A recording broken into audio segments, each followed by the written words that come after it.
The garage was the kind of quiet that had weight to it. Not peaceful quiet. Not the quiet of a place at rest. The quiet of a place that was holding something in. The way a person holds their breath right before they say the thing they cannot take back. Brian O'Connor had stood in a lot of rooms in his life that felt like that. Interrogation rooms. Stairwells outside apartments where the wrong people lived. Parking structures at 2 a.m. with a wire taped to his chest and a name he wasn't allowed to use. He had never once felt it in here. That bothered him more than anything else. He told himself he had come back for a socket wrench he'd left on the secondary bench. That was the story he'd been running for the past 20 minutes. Reasonable, specific, the kind of detail that made a lie feel like a memory. Dom was at Letty's. Mia was asleep.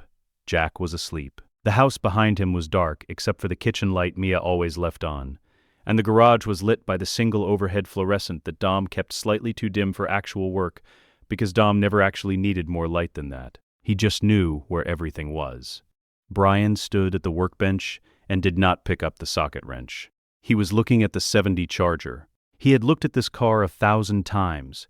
He had leaned against it and laughed and eaten food off the hood and watched Dom run his hand along the quarter panel, the way other men touched photographs of people they'd lost.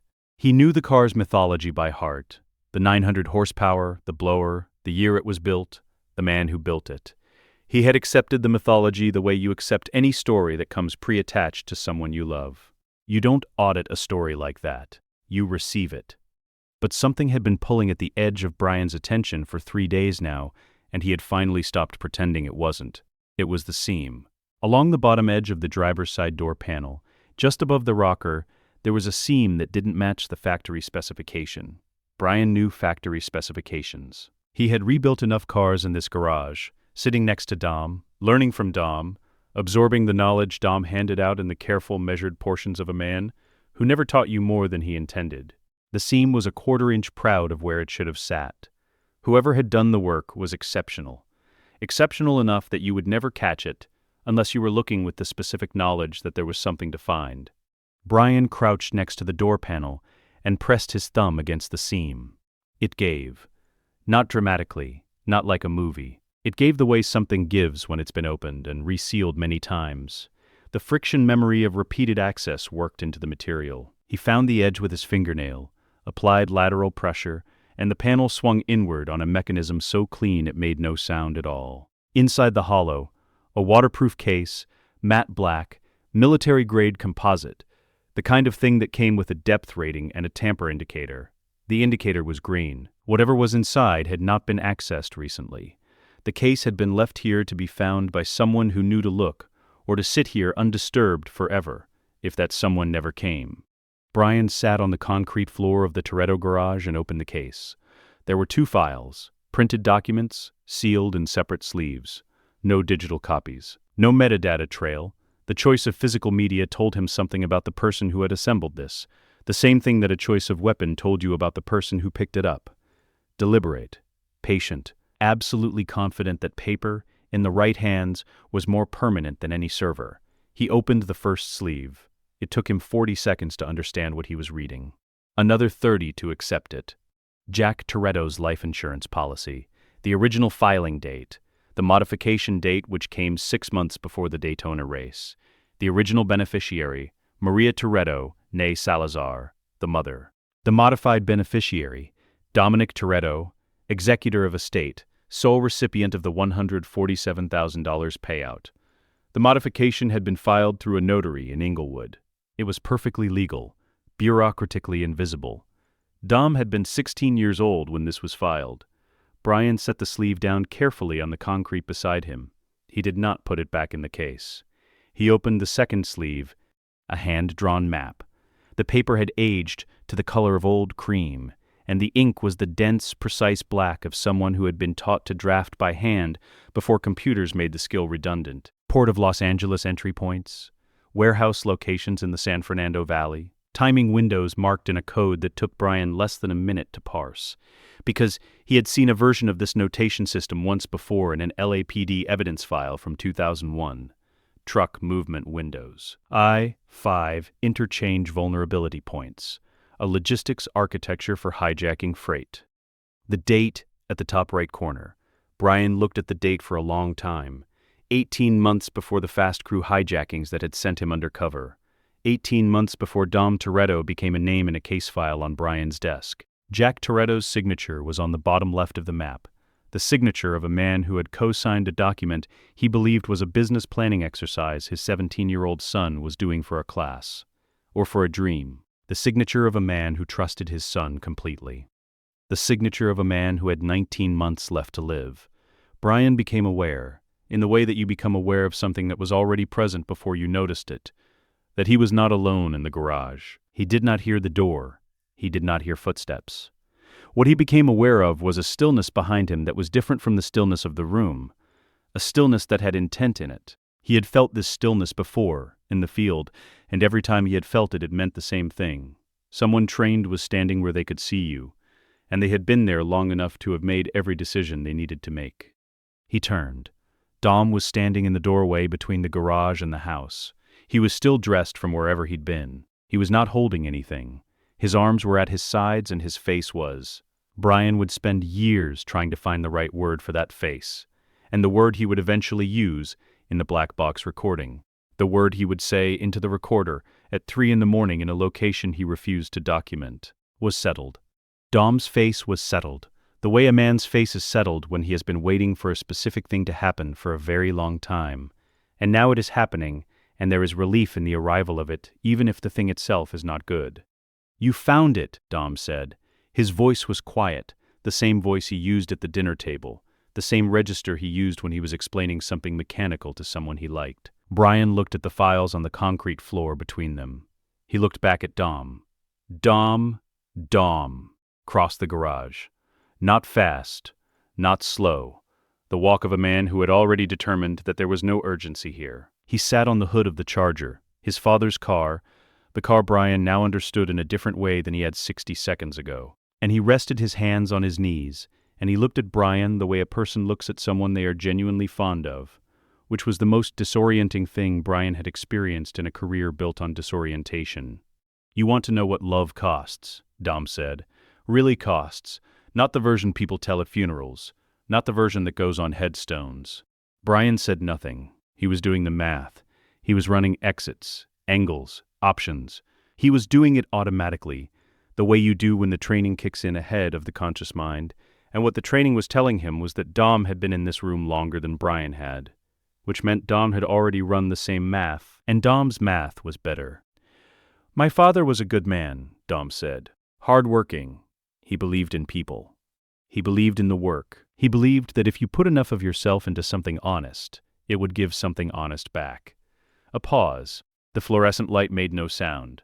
That's what made it workable. "You killed him," Brian said. He said it the way you say a thing when you need to hear it out loud, to confirm it is real. It didn't come out like an accusation. It came out like a man reading a result from a test he had hoped would come back negative. Dom didn't confirm it. He didn't deny it. What he did was worse than either. He explained it. His voice didn't change. His posture didn't change. He sat on the hood of the car that was built from the money and the mythology of his father's death. And he explained, "Love is a high-yield currency, Brian. You invest it correctly. It compounds. My father loved me. The people at Daytona loved his story. You loved the idea of a man who attacked the driver who killed his father. You loved it so much." And here Dom tilted his head slightly, the way he did when he was making a point he considered important, that you forgot to ask whether the story made mechanical sense. Brian's right hand had moved to where his sidearm would have been, out of instinct, and then stopped. Because he wasn't carrying. Because this was family dinner night, and you didn't carry at family dinner, and that was a rule Dom had established 10 years ago and Brian had never questioned. "I'm a cop. You're my shield." Dom said it without heat, without apology, the way you state a classification, accurately without malice. "You've been my shield for 7 years. And you're going to keep being my shield because Mia loves you, and Jack loves you, and you love them. And that's not nothing, Brian." His eyes were steady, completely steady. "That's everything." He looked at the waterproof case on the floor, at the files beside it. "Keep it," Dom said. "I have copies."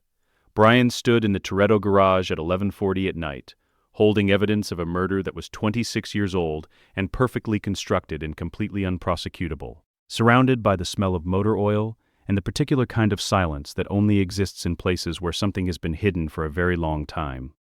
And the most terrifying thing, the thing that would sit at the center of every black box recording, every sleepless reconstruction, every moment Brian spent trying to find the thread that unraveled all of it, was not what Dom had done. It was that Dom had considered this exact moment years ago, had anticipated Brian's hands on that door panel, had anticipated the files on the concrete floor, had anticipated this conversation, this garage, this particular configuration of two men and one car and the truth between them, and had prepared for it so completely, so patiently, so far in advance, that Brian standing here with the evidence in his hands wasn't a threat. It was a scheduled event. Brian wasn't a danger to Dom Toretto. He was a variable that had already been solved. Brian did not sleep that night. He lay next to Mia in the dark and listened to her breathe, and watched the ceiling and did what his mind had been trained to do when it had too much information and not enough framework. He built a timeline. A timeline, the kind you construct when you're trying to determine not just what happened, but what was always going to happen. The kind that only makes sense when you accept that the story you were told was designed to be accepted, and work backward from that. He thought about Rio. He thought about Vince. There was a version of Vince's death that Brian had carried for years like a stone in his chest. The version where it was the job, where it was the brutal mathematics of fieldwork, where good men died in bad positions because operations were imperfect and the world was indifferent.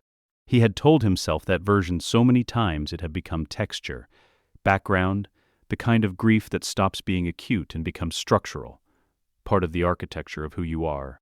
He got up at 4 a.m, went to the garage, and sat in the dark with the waterproof case open on the workbench in front of him. He didn't look at the files again. He had already memorized the files. What he did was reconstruct, the way he had been trained to reconstruct, the way every good investigator learned to do when the evidence pointed somewhere the investigator did not want to go. You removed the emotional valence. You treated every data point as neutral. You followed the logic wherever it led, even if it led somewhere that made you want to put your fist through a wall. He thought about the tactical layout of the Rio favela job. He had been there. He had held the position assignments in his hands. He had reviewed the exposure maps. He thought about which position Dom had given Vince. Vince Nunez had known Dominic Toretto since they were 9 years old. That was the fact Brian kept returning to, the way your tongue returns to a split lip, not because it helps, but because you cannot help it. 9 years old. They had grown up on the same streets, eaten at the same tables, rebuilt the same engines. If there was anyone alive who knew Dom before the mythology calcified, before Daytona, before Lompoc, before the legend of the grieving son became a story that preceded Dom into every room he entered, it was Vince. Which meant Vince was the only person alive who knew the timeline didn't add up. Brian had never thought to ask Vince about the timeline.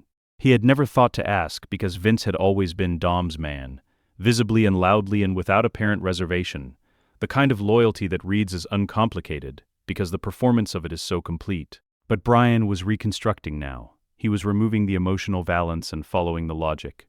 Vince had not witnessed the notary filing. Dom had handled that alone, in Inglewood, in the bureaucratic silence of a perfectly legal transaction. What Vince had witnessed was something more intimate, and therefore more dangerous. Dom in the weeks before Daytona. The specific quality of Dom's calm in that period. A 17-year-old boy who should have been terrified about his father's upcoming race, and wasn't, not in the way fear actually looked, not in the way Vince himself was afraid on behalf of his best friend's family. Vince had watched Dom that whole period and filed something away that he didn't have language for at 14. That only resolved into language years later when he understood enough about how men planned things to recognize what planning looked like in retrospect. He hadn't understood what he was witnessing. He understood later, and he had made the decision that Brian now recognized as the decision of a man who had assessed his leverage, found it insufficient, and chosen survival over conscience. Vince had buried it, and he had spent the next 20 years living with what he'd buried, carrying it the way you carry something too heavy to put down and too dangerous to show anyone. And Dom had spent 20 years knowing exactly what Vince was carrying. The position Dom assigned Vince in Rio covered the eastern approach to the compound's secondary access point. On paper, it was a containment role. Hold the line, prevent reinforcement, maintain the corridor.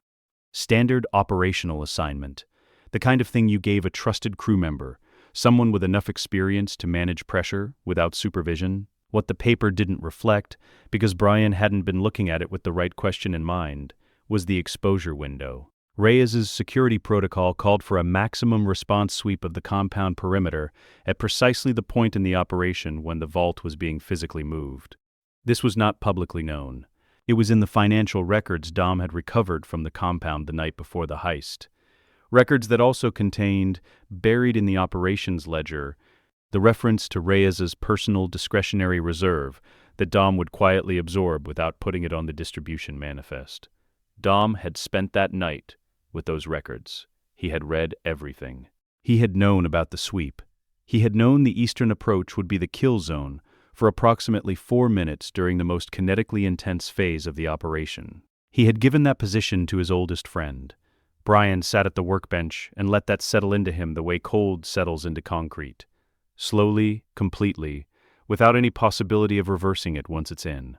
He remembered the warehouse after, the dust still in the air, the specific quality of light through the corrugated metal walls, Vince on the ground with his shirt opened, and Brian's hands doing the mechanical work of field medicine while his brain was somewhere else entirely, filing the experience under categories he would process later. Dom crouched beside them. Dom's face, and Brian could see it clearly now, could run the memory through the new lens with a precision that was almost clinical, Dom's face carrying grief that was completely genuine. That was the thing Brian had to keep returning to, because it was the thing that most wanted to resolve itself into something simple, something navigable, and it refused. Dom had grieved. Really grieved. Not performed it.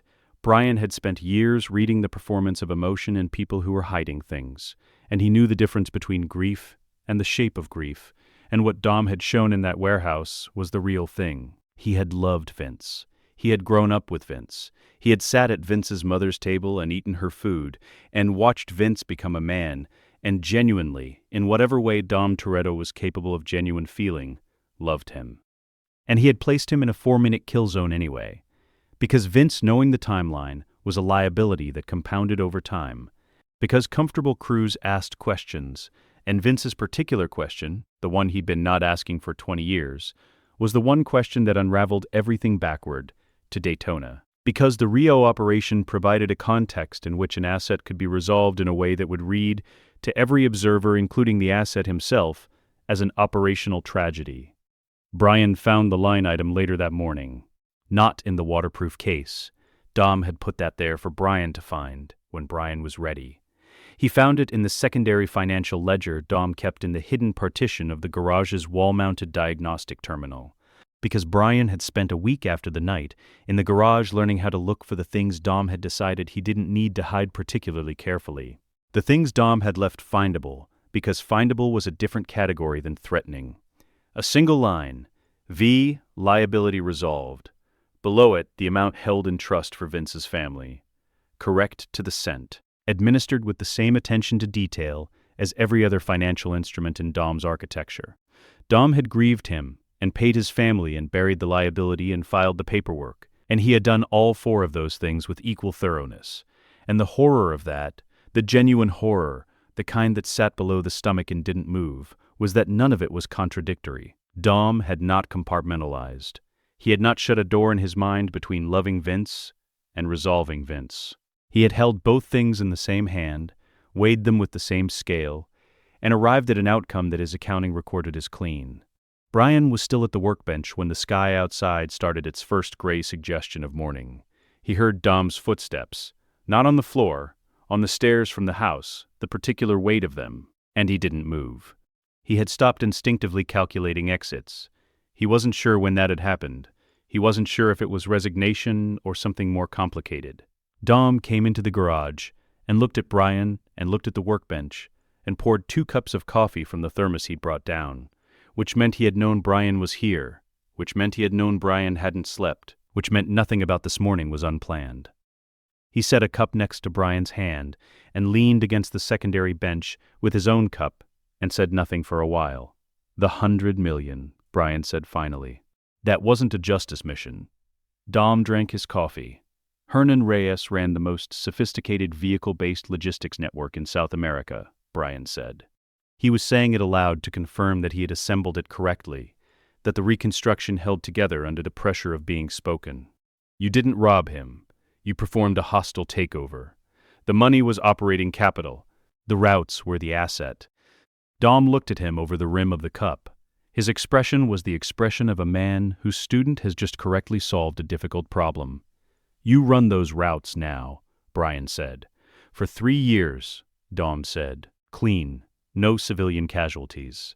Significantly reduced cartel interference in the corridor, because the cartel understands that the corridor is managed now. And managed means predictable, and predictable is worth more to a cartel than territory. He set his cup down. Reyes ran it with violence, because violence was all he understood.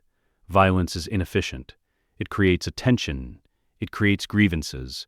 It creates people who want to take the thing away from you. What do you run it with? Dom looked at him for a moment. Loyalty, he said, which is the same thing as leverage managed correctly. Brian thought about Vince's line item, about the trust fund administered to the cent. And Vince knew the original timeline, Brian said. He knew Daytona didn't add up. Dom didn't answer. He picked up his coffee cup again. That position in Rio, Brian said. You knew about the sweep. I read the records, Dom said. Yes. The word yes fell into the quiet of the garage and stayed there. No qualification, no architecture of justification. Just the acknowledgement, clean and direct, of a man who had made a calculation and was not ashamed of the math. He was your oldest friend, Brian said, and his voice came out with something in it that wasn't anger, something that lived underneath anger and didn't have a clean name. Dom set his cup down on the workbench. He looked at his hands for a moment. When he looked up, what was on his face was not cold. It was the specific expression of someone bearing something genuinely heavy, which was somehow worse. Yes, Dom said. He was.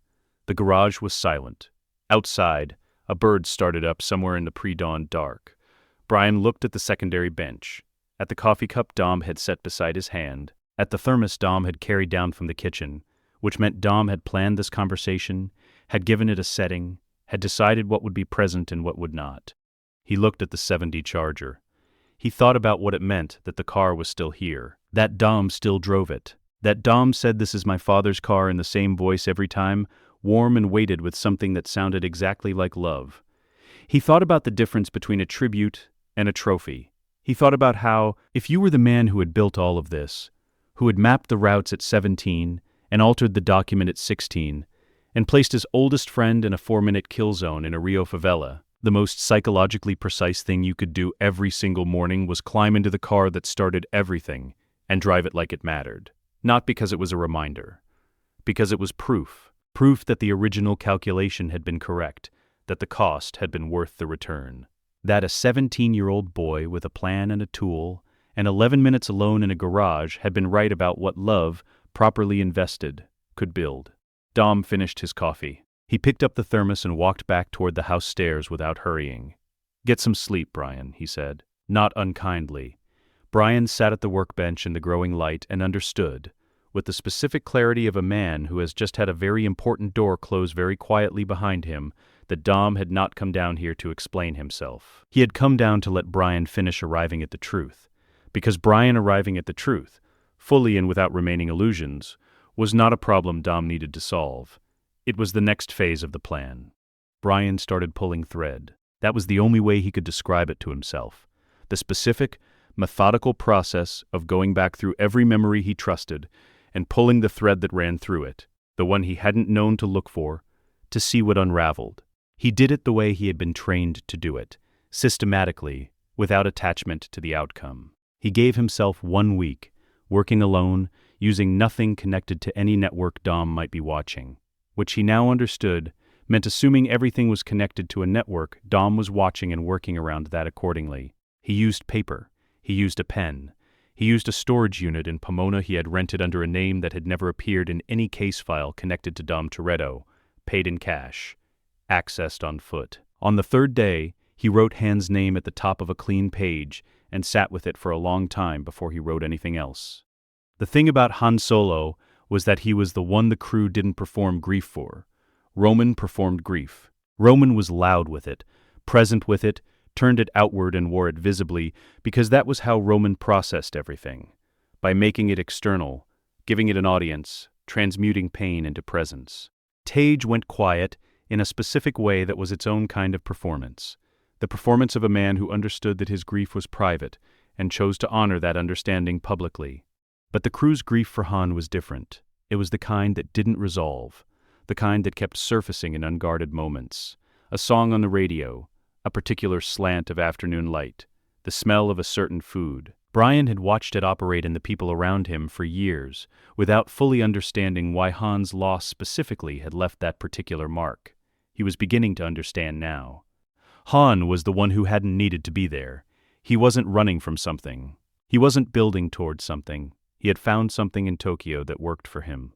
The drift scene, the underground, the specific kind of purposeful motion that kept the grief of his own history at a manageable distance. He had been surviving in his own way, and surviving was enough.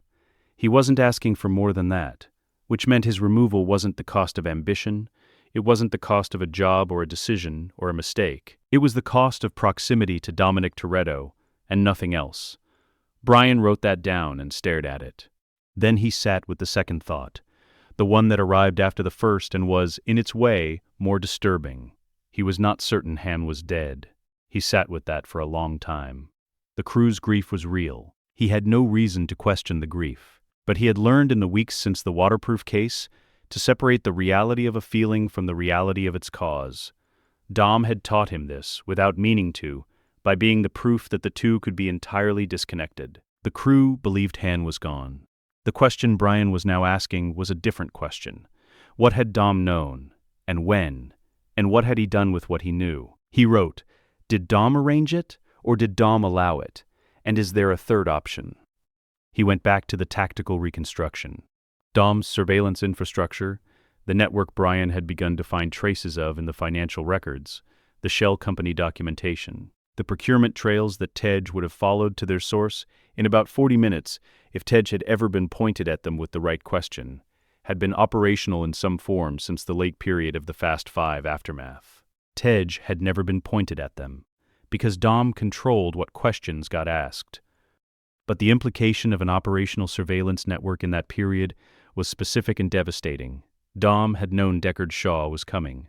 Not as a rumor, not as an intelligence assessment, as a tracked, documented, time-stamped operational threat, flagged by a system that was already monitoring the communications of Owen Shaw's known associates in the aftermath of the London confrontation. 6 months before the Tokyo incident, Dom had known Deckard Shaw was building towards something. He had not warned Han. He had not extracted Han. He had not adjusted the Tokyo situation, had not redirected assets, had not done any of the things that a man with Dom's infrastructure and Dom's intelligence and Dom's stated belief in the inviolability of family would have done if the protection of family was actually the operating principle. Brian wrote, "He let it happen. Then he crossed that out, because it wasn't precise enough." He wrote, "He watched it develop and made no move to interrupt it. That was closer. That was the clinical version, the version Dom himself would have used." Then he wrote the third option question again, larger this time. Or he moved Han first and let the world believe Shaw finished the job. He stared at that line. He did not know if it was reconstruction or hope. He could not yet tell the difference. He filed it in the part of his mind where he put the things that didn't yet have a category, and kept going. The question was why. Regardless of which version was true, the question of motive was the same. Why would Dom remove Han from the board? And the answer, when Brian followed the logic without attachment to its destination, was the same answer the Vince reconstruction had produced, arrived at from a different direction. Han had known Dom long enough, and carefully enough, to eventually ask the right questions. He found the behavioral pattern in memory, the crew's dynamics in the 2 years following Han's disappearance versus the 2 years preceding it. He had lived inside those dynamics. He knew them the way you know a room you've spent years in, the way you know where the light falls and where the drafts come from, and which floorboards give under weight. Before Han's disappearance, the crew had been comfortable, prosperous. They had money from Rio, identities that worked, the particular looseness of people who had survived something together, and were now, cautiously, beginning to believe they might get to keep the life they'd built. Roman was talking about property in Miami, Tej was investing in legitimate tech. Mia was asking questions about Jack's school options. The crew was softening. After, the crew was harder, faster, more cohesive in the specific way that groups become cohesive under shared loss, not just bonded but forged, the molecular structure rearranged by heat into something denser and more unified than what existed before. The subsequent operations had required that cohesion, had required people who moved without hesitation, who trusted each other at speeds that didn't allow for deliberation, who had already paid a cost that made the next cost feel survivable. Grief is a forge, Brian wrote. He stared at the phrase. It was the exact language Dom had used. He had heard Dom say it once, years ago, at a moment Brian had filed away as the kind of thing Dom said, philosophically resonant, slightly more articulate than you expected. The words of a man who had thought about loss more carefully than most. Brian had received it as wisdom. He received it differently now. Whether Han was dead or relocated, whether Dom had allowed Shaw's action or engineered its appearance, the crew's grief had operated identically. The forge had worked regardless of what was actually in the fire. That was the part that made everything else possible, and everything else monstrous. He drove to the safe house Dom maintained in the hills. One of 4 Brian had identified, the one Dom used when he wanted to think without the geography of family around him. And he waited. He had stopped asking himself how he knew Dom would arrive. Dom always arrived where Brian needed him to be. Brian had spent years interpreting this as intimacy, as the specific attunement of people who knew each other deeply. He had a more accurate interpretation now. Dom came in through the side entrance, looked at Brian sitting at the table in the center of the room, and did not appear surprised. He never appeared surprised. Brian had filed that away too, in the new taxonomy he was building. "You let him go," Brian said, "or you let him disappear. I haven't determined which." Dom crossed to the window.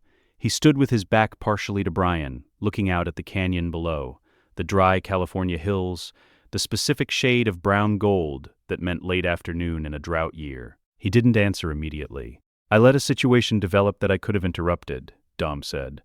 "That's different from both of those. Is it?" "Han was drifting," Dom said. His voice was the same voice, always the same voice, low, unhurried. The voice of a man who had decided what he was going to say before the conversation began, and was now moving through it at the pace he had chosen. Not the cars. Him, he'd been drifting for years. Tokyo was the longest he'd stayed in one place in a decade. A pause. "You know why?" Brian said nothing. Because wherever he was, whatever he was doing, none of it felt like enough. He was looking for something to mean something. He was always going to be looking. Dom turned from the window slightly, not enough to face Brian fully, enough to indicate the words were directed at him specifically. His absence meant everything, to every single person in this crew. You grieved for him. Roman grieved for him. Tej wouldn't talk about it for 3 months. "I know," Brian said. "I was there." "That kind of grief is a forge, Brian." Dom said it the way you state a physical property. The tensile strength of steel, the flashpoint of gasoline. Factual, established. Not cruel because cruelty implies an awareness of causing pain, and what Dom was demonstrating was something more detached than that. You come out of a forge harder, or you don't come out. The light through the window was moving toward gold. Brian looked at Dom's profile against it and thought about the fact that Han had trusted this man, had followed this man from city to city, job to job, had accepted Dom's orbit as a kind of home when his own concept of home had been destroyed, had been grateful for it. And if they'd broken, Brian said, if the grief had fractured the crew instead of forging it, Dom turned then, fully, and when he looked at Brian his eyes were, and this was the part Brian would spend the longest time with, the part that resisted the clean taxonomy, genuinely warm. The warmth was real. Whatever else Dom Toretto was, whatever the correct classification for what he had built, and how he had built it, the warmth when he looked at the people he had chosen was not manufactured. That was the part that made everything else possible, and everything else monstrous. Then they weren't the right assets for what comes next, Dom said, and I'd have grieved them too. The room held it between them, the admission, clean and undecorated, that the crew had been evaluated through Han's disappearance, the way a material is evaluated through a stress test, that their grief had been the variable being measured, that Dom had watched the results come in and filed them, And what Brian was looking at across this room was a man who had been satisfied with what the test returned. "He trusted you," Brian said. "Yes, he thought you were his family." "He was my family," Dom said. And there was something in the word was, in the past tense, in the complete absence of defensiveness around it, that hit Brian in a place below argument. Family isn't diminished by function, Brian. A bone is part of your body. It supports your weight. You don't love it less because it has a job. The orange RX-7. The way Han had described Dom once, in a rare unguarded moment, as the only person who had ever made him feel like staying somewhere, was a choice rather than a defeat. He thought about what it meant that Dom had heard that, had filed it, had understood exactly what Han needed from him in order to be retained, and had provided it precisely and consistently, right up until the moment the retention of Han became less valuable than what his removal would produce in the remaining assets. Brian looked at his hands on the table. "You loved him," Brian said. "Not a question, a test of his own." "Completely," Dom said, without hesitation. "And you still—" Brian understood then, not for the first time, but for the first time completely, that he had been operating with a framework that did not apply here. The framework that said love and calculation were mutually exclusive, that genuine feeling precluded strategic manipulation, that you could not grieve someone you had knowingly removed from the board, could not mourn a loss you had watched develop and chosen not to interrupt. Dom held all of it simultaneously. The love was real. The calculation was real. They did not cancel each other out. They coexisted in the same man, in the same moment, held with the same steady hands. And Brian, sitting across from him in a safe house in the California hills, felt the specific vertigo of a man who has just had the ground reclassified as something other than ground, not removed, not destroyed, but revealed to have always been something different from what he was told it was. He had loved Dom like a brother for 7 years. He still did. That was the most important data point Dom had collected from the entire conversation. Brian could see the collection happening in real time and could not stop it. Dom read it on his face. He always read everything on everyone's face. Brian understood that now too. "Go home," Dom said, not unkindly. "Mia's making dinner." He said it the way you remind someone of something good, something worth returning to, something real. It was real. Brian knew it was real. That was the point. Brian made the call on a Tuesday. He had thought about it for 11 days. He had sat with the decision the way you sit with something that cannot be undone once it is done, turning it over, examining every face of it, testing the weight of it against everything he knew and everything he suspected, and the growing, nauseating catalog of everything he could now confirm. He had run the scenario forward in his mind dozens of times. He had tried to find the version of it that ended with a clean arrest, a documented case, a courtroom and a judge, and the specific satisfaction of watching the machinery of justice perform the function it was designed to perform. Every version had a problem. The problem was always the same problem. He kept arriving at it from different directions, and it kept being there, immovable, in the center of every scenario he constructed. Dom had been inside federal infrastructure for 7 years. Not metaphorically, not in the loose sense of a well-connected criminal having friendly contacts or compromised informants. Structurally, architecturally. The credential he had harvested from a federal contractor, one that had given him access to undercover asset databases before Brian ever walked into Toretto's market, had not been a one-time acquisition. It had been a key, and Dom, being Dom, had used a key the way he used everything, as an entry point into a system he then mapped completely and surveilled indefinitely. Brian's secure phone had a backdoor in it. He had established this through a process that had taken 4 days and required him to treat his own device as hostile infrastructure, which was a specific kind of psychological experience he did not have good language for. The backdoor was elegant. It was the work of someone who understood that the most durable surveillance was the kind that generated no anomalous traffic, no detectable load, no signature that a routine security sweep would flag. It sat in the phone's baseband processor like a splinter in wood, invisible until you knew the grain well enough to feel it. Every call Brian had made on that phone in 7 years had been heard. He sat with that for 2 days before he was able to think around it. He borrowed a phone from a woman named Carla, who worked at the dry cleaner 3 blocks from the storage unit in Pomona. He had done a favor for Carla's brother 6 years ago.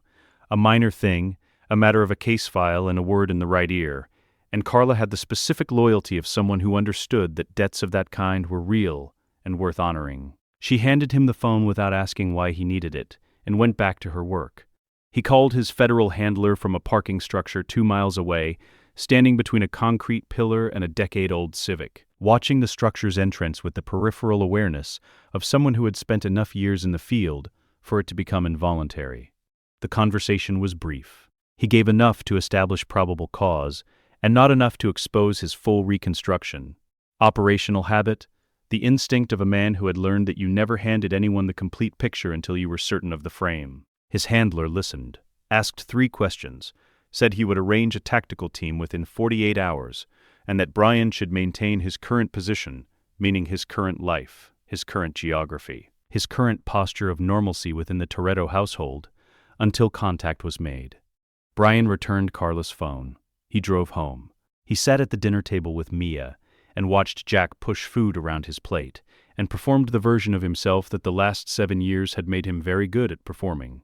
And he felt, for the first time since finding the waterproof case, something that resembled forward motion, the specific relief of a man who has made a decision and is now inside its consequences rather than still deliberating about its shape. He would later identify this feeling as the most dangerous thing he experienced in the entire sequence of events.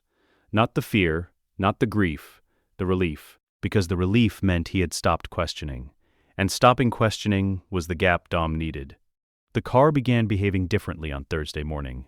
Not dramatically, not in any way that would have registered as meaningful in isolation. A slight hesitation at the top of the rev range, a fractional delay between input and response that sat just below the threshold of what most drivers would consciously notice. Brian noticed.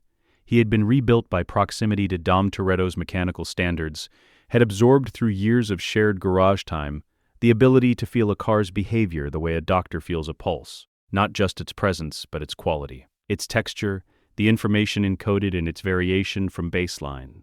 He told himself it was mechanical wear. He ran a quick diagnostic on the drive home from the storage unit and found nothing flagged. He told himself the diagnostic was sufficient. He did not ask Dom to look at it. He could not ask Dom to look at it. That was the constraint he was operating inside. The car was behaving strangely, and the only person in his life qualified to tell him why was the person he was building a case against. And the absurdity of that constraint was the kind of thing you either laughed at or didn't. And Brian was not laughing. On Friday evening, his handler made contact through a channel they had established, a specific pattern of texts to a specific number, benign on their surface, unambiguous in their meaning. The tactical team was positioned. The intercept was planned for Saturday morning. Brian was to drive a specific route at a specific time, a route that would take him past the containment point where the team would be staged. He slept 4 hours.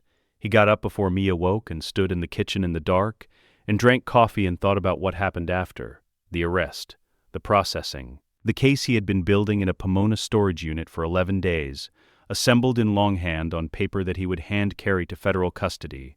He thought about Mia. He thought about Jack.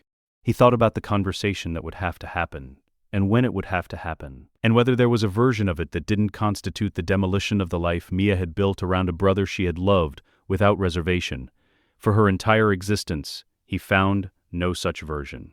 He got in the car. He was 6 blocks from the containment point when Dom's voice came through the car's speakers. Not the phone. The car's speakers, the audio system Brian had always assumed was factory standard, because it looked factory standard. Because Dom had installed it to look factory standard at some point in the past 7 years, when Dom had had 11 minutes alone with the vehicle. "You're going to want to pull over, Brian." Brian's hands tightened on the wheel. He did not pull over. He accelerated. "I know about the handler," Dom said. "I know about the team. I know about the storage unit in Pomona, and I know what's in it, and I want you to understand that none of that is what concerns me right now." "Then what concerns you?" Brian said, to the car, to the air, to the particular absurdity of having this conversation with a steering wheel. "Where you're going," Dom said. "And what happens to the people in that containment point when they try to take me somewhere I'm not going to go?" Brian pushed the accelerator harder. The car responded. And then, at the precise moment he needed the engine to commit to the speed he was demanding, it hesitated. The same hesitation he had noticed Thursday morning. The same fractional gap between input and response. Except now he understood what it was, and understanding it did not help him, because understanding the mechanism of a trap does not open the trap. "I installed a remote management system in every vehicle this crew has operated," Dom said. His voice was the same voice, always the same voice, as if the content of what he was saying bore no relationship to the register in which he said it, as if the information that he had been surveilling every car Brian had ever driven simply existed at the same emotional altitude as a comment about traffic or weather. "The installation takes 11 minutes. I've had 11 minutes alone with every car you've ever driven. I did this because contingencies matter. You understand contingencies." Brian said nothing. He was running calculations, exits, options. The tactical team was 4 blocks away. If he could get the car moving at sufficient speed, if he could close the distance before Dom could... The car decelerated. Not from Brian's input. His foot was on the accelerator. His foot was pressing down with everything he had. The car decelerated anyway, smoothly and completely, the way a car decelerates when its engine management system receives a command from a source with higher authority than the driver, and coasted to the curb and stopped, and the engine note dropped to idle and held there. Brian sat in a car he could not operate and breathed. "There's a federal witness," Dom said, "scheduled to testify tomorrow morning against 3 members of my Eastern European logistics operation. He's in a safe house approximately 2 miles from your current position." "Dom, I need you to understand what I'm about to do," Dom said. "And I need you to understand that your car will not start again until I allow it. Not because I want you to feel powerless, because I need you to stay exactly where you are, and I know that if I leave that to your discretion right now, you won't." Brian heard Dom's car, the Charger, unmistakable, moving on a parallel street. He heard it turn. He heard it diminish. He sat in a stationary vehicle 2 miles from a tactical team that did not know the operation had already failed, and he listened to the city around him continue to function with complete indifference, and he waited. He did not know how long it was. Long enough that the light changed twice at the intersection ahead of him. Long enough for the tactical team, receiving no contact, to begin running their contingency protocols. Long enough for Brian to dismantle and rebuild the scenario in his mind 3 times, arriving at the same conclusion each time. Dom had known. Dom had known from the moment Brian made the call on Carla's phone, or before that, or possibly from the moment Brian had first considered making it, because Dom had been inside Brian's decision-making architecture long enough to model it with a reliability that made the distinction between knowing and predicting largely academic.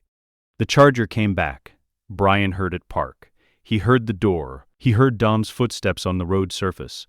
And then Dom was there, window to window, driver's door open, leaning against the frame with the unhurried posture of a man who had completed a task and was now available for whatever came next. "I don't enjoy this, Brian," Dom said it, looking directly at him. "I want you to know that. There's a version of the world where none of this was necessary, where I was just a mechanic from East LA, who loved his father and built something honest." Brian looked at him. "What happened to that version?" "It doesn't have you in it," Dom said. "It doesn't have the money, or the routes, or the network, or any of the things that keep the people I care about safe." He was quiet for a moment. A truck moved through the intersection ahead of them. The city continued. "Safety costs something, Brian. It's always cost something, from the beginning."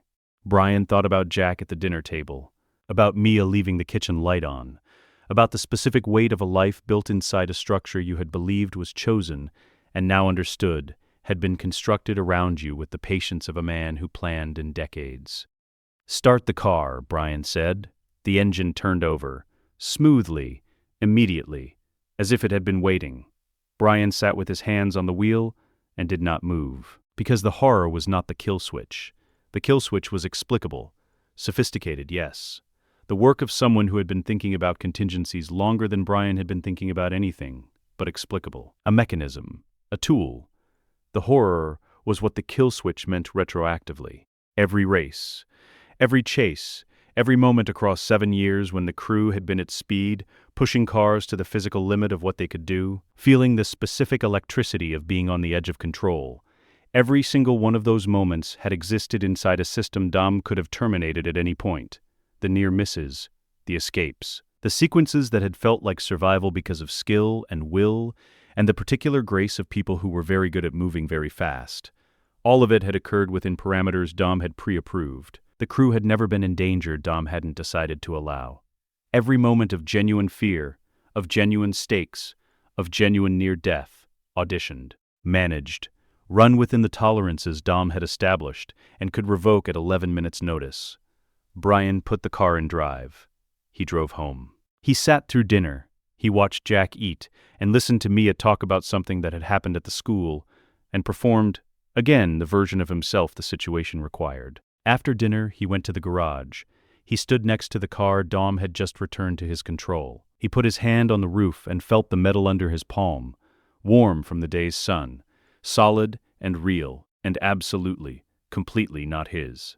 He thought about every car he had ever loved. He thought about what it meant to love something that had always belonged to someone else. Brian stopped trying to build a case. Not permanently, not with any clean sense of resolution or surrender. He stopped the way you stop doing something that has become structurally impossible, not from lack of will, but from the recognition that the architecture required for the thing to work no longer exists. And that continuing to attempt it in the absence of that architecture is not persistence, but something closer to a behavioral loop. A man pressing a button that has been disconnected from whatever it was supposed to operate. He dismantled the storage unit in Pomona. He did it on a Wednesday morning, alone, moving with the efficient economy of someone who had accepted that the work had to be undone and wanted to undo it quickly and without ceremony. He burned the paper in a metal drum behind the facility. He watched the ash. He drove home. He did not contact his handler again. He understood, with a clarity that had taken 11 days of sleeplessness to arrive at, that contacting his handler again from any device in any location would be an action that Dom had already modeled, already prepared for, and that the preparation would involve the handler in something Brian had no right to involve him in. He had already put a tactical team in proximity to whatever had happened in that safe house, 2 miles from where his car had been parked. He was not going to do it again. He told himself this was pragmatism.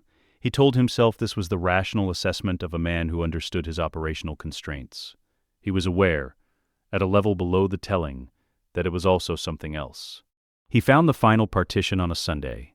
He had known it was there for 2 weeks, had identified the architecture of the waterproof case's internal structure on the first night, and understood that the 2 files he'd found were not the complete contents, that the case had been designed with an additional sealed layer that required a credential he hadn't yet located. He had been looking for the credential in the places Dom left things for Brian to find, the places that were findable but not obvious, accessible to someone with Brian's specific background, and not to someone without it.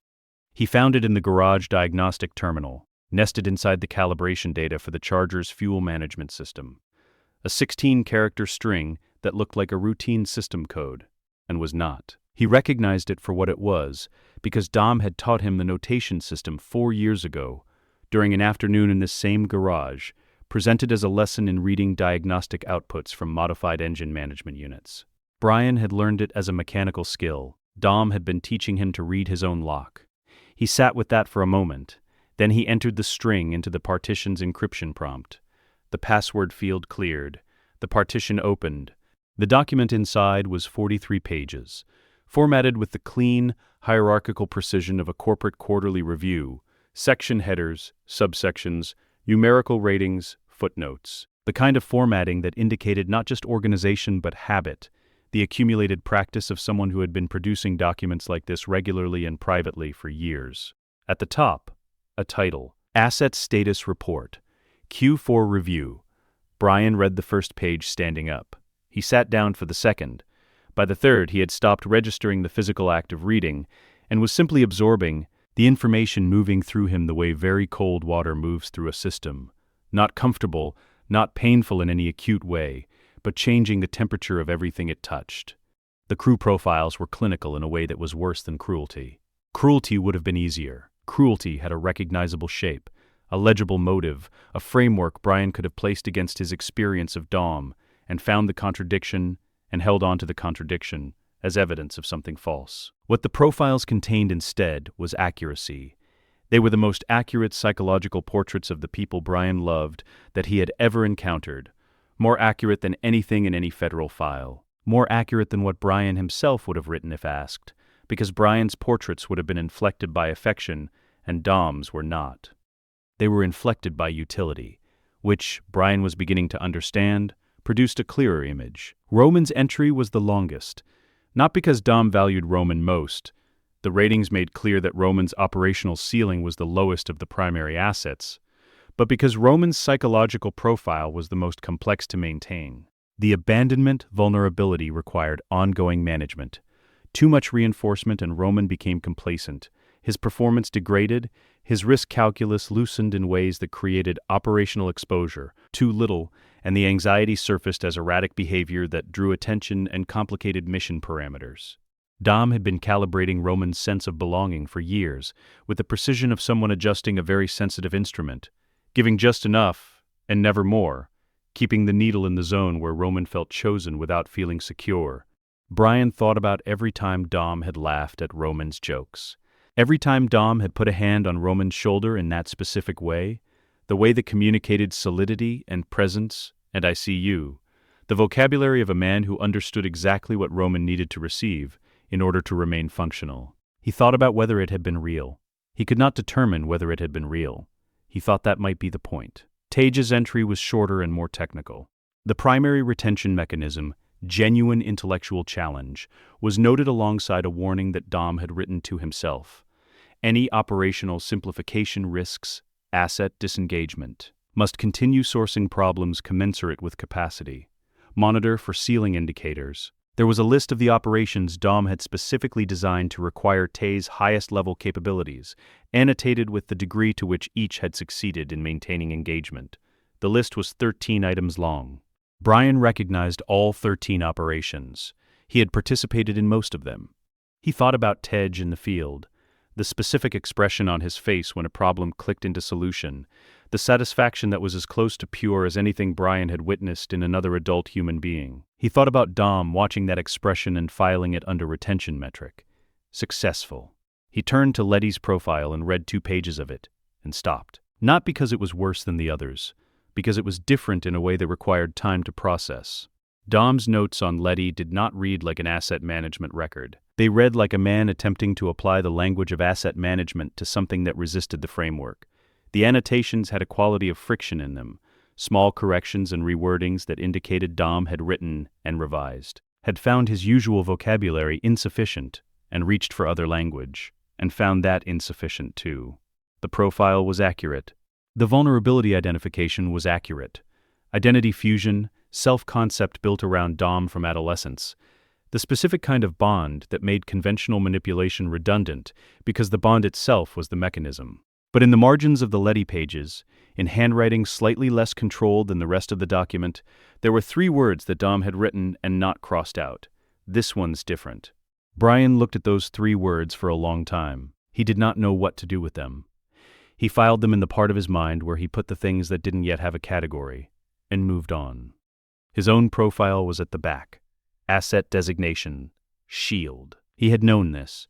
Dom had told him directly, in the garage, on the first night, with the particular directness of a man who understood that Brian would reconstruct it eventually and saw no advantage in obscuring it. But knowing the designation and reading the full profile were different experiences in the way that knowing a diagnosis and reading your own medical file were different experiences. The vulnerability identification, institutional belonging, combined with identity crisis stemming from undercover erosion. O'Connor spent formative professional years performing a false identity within the Toretto circle and experienced genuine relationship formation during that performance. The performed identity and the authentic identity became increasingly difficult to distinguish.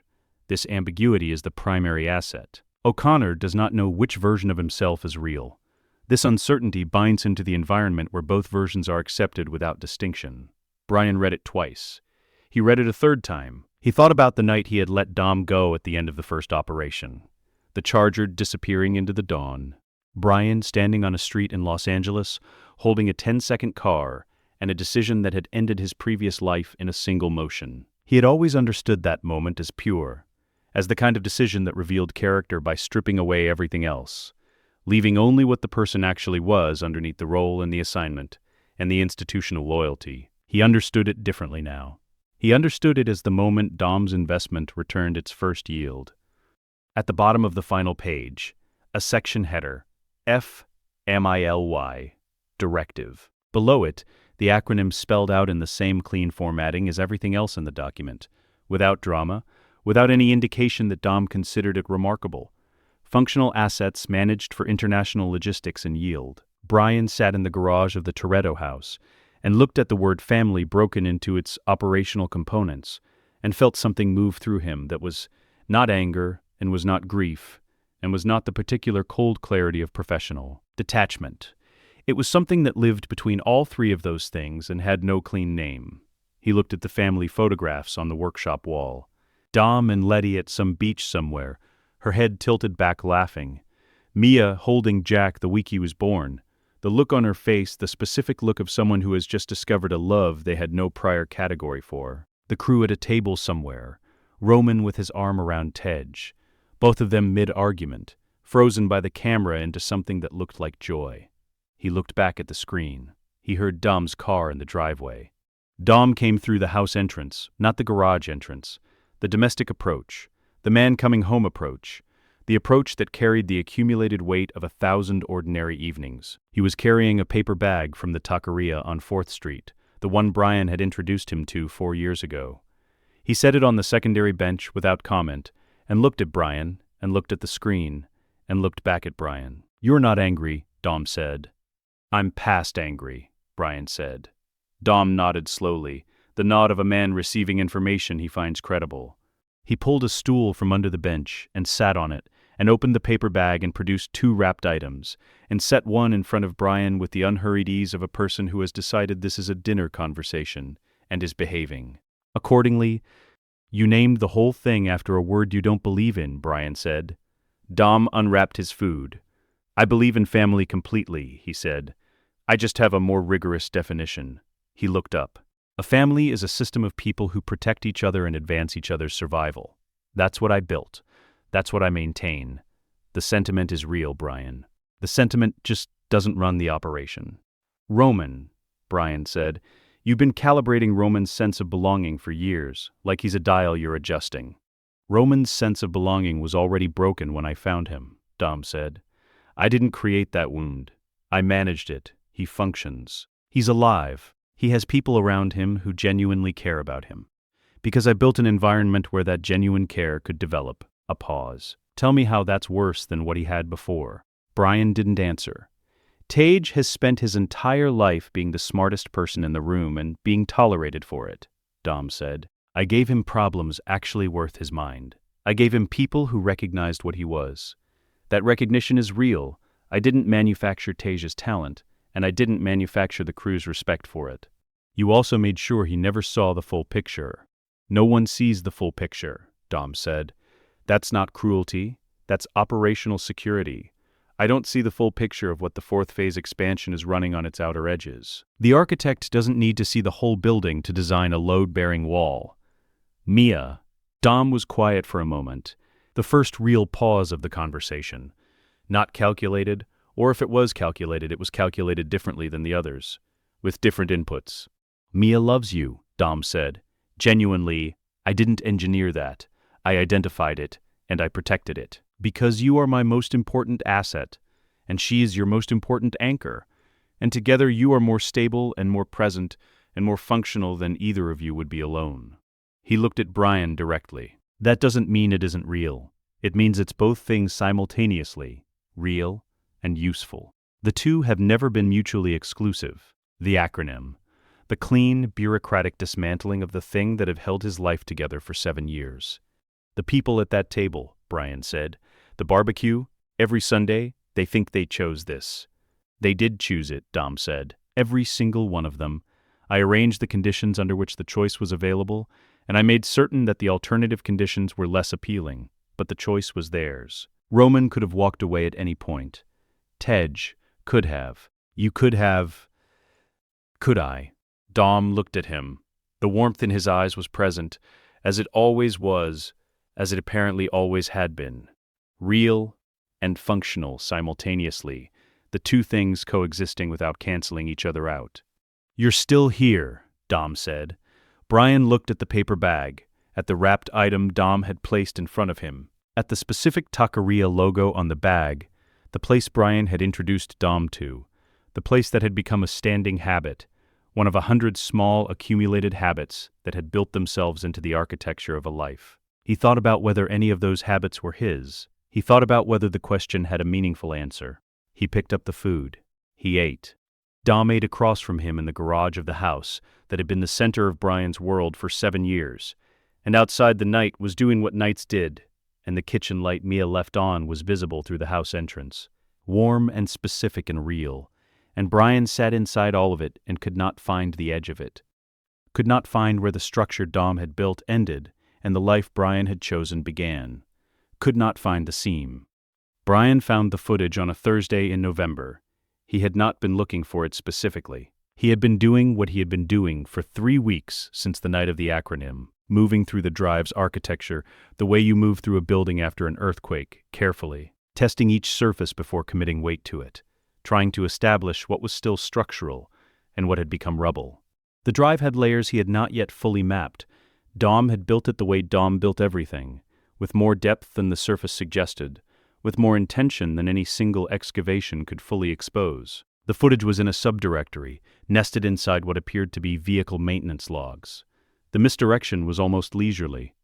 Dom had not hidden it seriously. He had placed it somewhere that required enough technical navigation to ensure it would only be found by someone who was genuinely looking, and then he had left it there, patient and undisturbed, because Dom understood that the difference between a secret and a revelation was simply a matter of timing. The file was 3 hours and 47 minutes long. Brian watched all of it. The room in the footage was the kind of room that didn't officially exist. Not because it was poorly built. It was exceptionally built. The infrastructure of someone who understood that the quality of a covert workspace was a direct expression of the seriousness of the work conducted inside it. Clean lines. Industrial-grade hardware mounted with precision. Screens covering 2 full walls, displaying feeds that Brian's eye cataloged automatically. Satellite imagery, traffic telemetry, communication intercept streams, financial data cascading in real time. The room breathed information the way other rooms breathed air. The timestamp in the lower right corner placed this 3 years before the events that had sent the crew to London after Owen Shaw. 3 years before any of them had heard the name Cypher. 3 years before the network Dom had been building had a scale that governments might lose sleep over, though Brian now understood it had been heading there from the beginning. Cypher was standing at the central console with her back partially to the camera. She was younger than Brian had seen her, not dramatically, but perceptibly. The specific youth of someone who has not yet fully inhabited the authority they are building toward. She was pointing at a schematic on the primary screen, and her voice, when she spoke, carried the quality of someone explaining work to someone who had commissioned it, not demonstrating, reporting. The satellite uplink latency is still 12 seconds, she said. At vehicle speeds, that's a significant targeting gap. Dominic Toretto's voice came from off-camera. Acceptable. I don't need it for targeting. I need it for anticipation. Brian watched the screen he was watching, and on that screen watched another screen, and on that other screen watched the schematic Cypher was indicating, and understood what he was looking at, with the slow, total comprehension of a man who has been shown the mechanism of a trick he has been watching for years. A surveillance network. Not the God's Eye. Brian knew the God's Eye's architecture from the Ramsey briefings, from the technical documentation the crew had reviewed in the aftermath of Jacandi, from the specific design philosophy that Ramsey had walked them through when she was trying to explain what she had built and why it was different from every other system that had ever existed. Ramsey's system was elegant in the way that things built by one exceptionally gifted person over a long period of time were elegant, unified, economical, the expression of a single intelligence working toward a single vision. What Cypher was building in the footage was different, broader in some dimensions, less refined in others. The behavioral modeling layer was cruder than what Ramsey had eventually produced. The satellite integration took a different approach entirely, solving the latency problem through redundancy rather than the architectural shortcut that had made Ramsey's solution so remarkable. This was not the God's Eye. This was Dom's network, his own system, built to his own specifications by a woman whose technical capabilities he had identified and retained before she became the kind of threat that warranted a name in any file Brian had ever read. Brian sat back from the screen and recalibrated. He had assumed, in the weeks of reconstruction, that Dom's surveillance dominance had been acquired. That at some point Dom had taken control of Ramsey's God's Eye and turned it toward his own purposes, the way he had taken Reyes's logistics routes and made them something cleaner and more efficient. He had been wrong about the sequence. Dom had not acquired a weapon and learned to wield it. He had built the weapon first, through Cypher in this room, 3 years before any of them knew to look. The God's Eye had come later, Ramsey's independent creation, which Dom had recognized for what it was and folded into his pre-existing infrastructure with the same efficiency he applied to every integration. The result was something larger than either system alone, each compensating for the other's gaps. He thought about Ramsey, about her genuine pride in what she had built, about the crew's mission to recover her from Jakande, the specific framing of it as a rescue, as the protection of someone vulnerable who had made something extraordinary. He thought about whether Ramsey knew that her system had been absorbed into something that predated it. He suspected she did not. He suspected Dom had been very careful about what Ramsey was shown and what she was asked to understand. The funding for the 4th phase expansion, Cypher began. "Is there?" Dom said. "Same account, same routing." She nodded, and then, the gesture Brian watched 4 times, pausing and rewinding, making certain he was reading it correctly. She deferred. Not dramatically, not with any visible performance of subordination. She deferred the way a very competent professional defers to a client whose judgment has been consistently correct over a long engagement. The micro-adjustment of posture, the fractional reorientation of attention, the specific body language of someone who has stopped presenting and started receiving.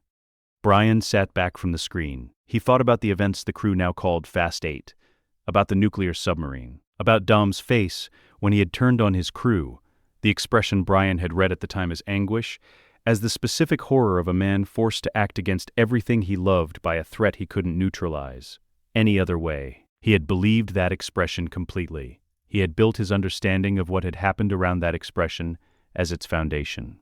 He thought about the secret child, about Elena, about the specific architecture of the coercion, a hostage that no one knew existed, a threat that couldn't be verified until it was too late to respond to it, a scenario that provided Dom with a reason to appear to turn on the crew, that held together under every scrutiny the crew was capable of applying. He thought about the word appeared. He thought about 11 minutes, about the patience required to install a kill switch in every car the crew had ever operated, about the patience required to build a surveillance network over a decade, about the patience required to sit across from Deckard Shaw and present him with a cover story credible enough that Shaw, trained, experienced, professionally paranoid, accepted it and performed his role in it without knowing he was performing. He thought about what kind of patience it would require to build a coercion scenario around your own child, to calculate the weight of that specific threat, a child, a secret, the most intimate possible leverage, against the operational requirement of having a credible reason to appear controlled, to decide that the calculation returned a positive result, and to proceed accordingly. He thought about Elena. He sat with that for a long time. Elena Neves had been real. Her love for Dom had been real. Her death had been real.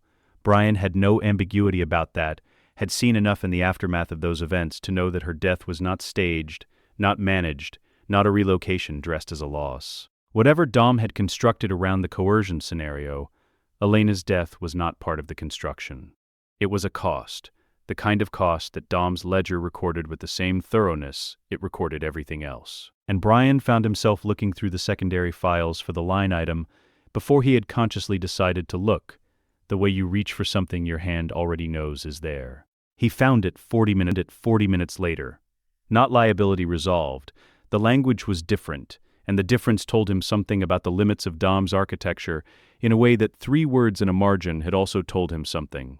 The entry was brief, an amount correctly calculated directed to the child, a notation that read only, E. This one was not the plan. Brian looked at that line for a long time. He thought about 3 words in a different margin. This one's different. He thought about what it meant that Dom's documentation, so precise in every other entry, contained these 2 deviations, both of them involving people whose connection to Dom had exceeded the vocabulary of the system he was using to record it. He did not know what to do with that information. He filed it in the category that had no category and kept going. There was a second segment, appended to the main footage, separated by a gap of dead air that lasted exactly 30 seconds, long enough to be deliberate, not long enough to be accidental. A different room. More recent, the timestamp placed it 4 months after the submarine. The hardware was newer, the screens more numerous, the feeds more complex.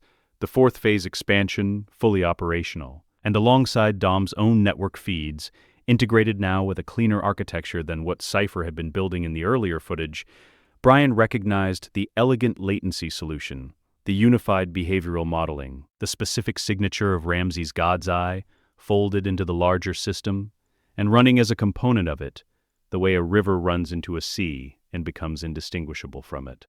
Dom entered from a corridor Brian couldn't see. He moved through the room with the ease of someone in their own space, not performed comfort, the actual physical ease of familiarity, of a body that has been in this room enough times to stop consciously navigating it. He reached the central console and stood for a moment, looking at the screens with the expression of a man surveying something he has built and finds satisfactory. Cypher was already there. She turned when he entered, and the turn was the tell. Quick, oriented, the specific attentiveness of someone responding to the arrival of the person whose judgment matters most in the room. She had been a name that made governments nervous for years. She had held a child over Dom's head and turned him against his family and commanded operations across 3 continents with the calm of someone who had never encountered a force she couldn't outmaneuver. In this room, she turned quickly when Dom walked in. "Phase 4 is ready," she said. "Good," Dom said. He looked at the screens, city grids, vehicle telemetry. Brian recognized the data signature now with complete accuracy. Could see both layers of it, the cruder bedrock of Dom's original network and Ramsey's more refined architecture running above it. The 2 systems woven together into something neither had been alone. Not 1 city, not a dozen. The feeds represented hundreds of thousands of vehicles across multiple countries, their movements rendered as light on screens, trackable and manageable and available. "Then it's time to stop pretending," Dom said. He said it to the screens, not to Cypher, to the accumulated product of a decade of construction, of patience, of investment in infrastructure that no one in the crew had known existed, because Dom had always understood that the most important work happens in the room that no one knows about. Brian stopped the footage. He sat in the garage at 11 at night and looked at the frozen image on his screen, Dom's profile against the wall of feeds, the city grids glowing behind him. The specific expression on his face that Brian was only now developing the vocabulary to read accurately. He had spent 7 years thinking he knew Dom's face, had believed he could read it, could distinguish the real from the performed, could identify the moments when Dom was being the man and the moments when Dom was being the myth. He had believed this because Dom had allowed him to believe it, had given him enough genuine access, enough real expression, enough authentic warmth and authentic grief and authentic presence that Brian's ability to read the face felt earned. The face in the frozen footage was not performing anything. It was the face of a man alone with something he had built, alone in the way that is only available when you believe no camera is watching, no one is reading the room, no one exists in this moment but yourself and the thing you have made. It was the most private expression Brian had ever seen on a human face, and he had accessed it through a surveillance system Dom had built and then, apparently, forgotten to point away from himself, or had chosen not to. Brian looked at that face for a long time. He thought about whether Dom had known this footage would be found, whether the footage, like the waterproof case, like the partition, like the lock built from a notation system Dom had taught Brian to read, whether all of it was another scheduled event, another variable that had been pre-solved, another point on a timeline Brian was moving along at a pace Dom had predetermined. He did not know. For the first time in the entire reconstruction, he genuinely did not know whether he was making a discovery or receiving a disclosure. The distinction felt important. He could not determine why it felt important when the content was the same either way. He was still at the workbench at 2 a.m. when he heard the charger in the driveway. He heard Dom come through the house. He heard the house sounds of a large man moving with surprising quiet, the specific acoustic signature of someone who had learned a long time ago that moving without sound was a more useful default than moving with it.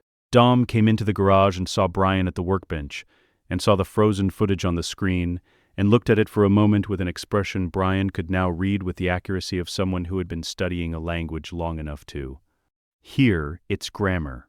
The expression was not surprise. It was the expression of a man noting the arrival of a scheduled event. Brian looked at him. "She was never your captor," He did not respond immediately. He looked at the screens for a moment. The frozen image of himself against the feeds, the city grids, the accumulated telemetry of a world he had been building toward for over a decade. "She was my architect," Brian said. "She built your network. The coercion, the child you used as leverage against yourself." He paused. The child was real. "Yes," Dom said. "And the coercion was manufactured." Dom said nothing. "You needed a reason," Brian said. "A reason to turn on us that the crew would believe. That would survive being examined by people who knew you well enough to examine it properly. A secret child is the most credible possible leverage. It's emotional. It's specific. It's the kind of thing that could have been kept hidden, because people do keep things like that hidden. And it's the kind of thing that once revealed makes everyone stop questioning whether the threat is real and start processing the revelation." He looked at Dom. "She helped you build it, because that's what you do when your employer asks." Dom looked at the screen. He was quiet for a moment that had a different quality from his usual silences. Denser, less resolved. "Elena's death," Brian said. "You didn't plan that." The word came out without the clean directness of his other admissions. It came out like something set down rather than something stated. "But you accepted it as a cost." Dom was quiet for long enough that Brian counted the seconds without meaning to. "I accepted it as a consequence," Dom said finally. "There's a difference. A cost is something you calculate in advance. A consequence is something you carry afterward." He looked at Brian directly. "I carry it." Brian thought about the ledger entry. This one was not the plan. He thought about the 3 words in Letty's margin. He thought about what it meant that the same man who could record Vince's death as liability resolved had not been able to locate Elena Neves in the same vocabulary, had reached for different language and found only an admission that the language failed. He did not know what to do with that. He kept going. "The God's Eye," Brian said. "Ramsey built it." "Yes. For 6 years before she built hers," Dom said.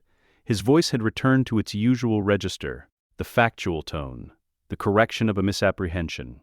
Ramsey's system was better in certain dimensions than what Cypher had produced.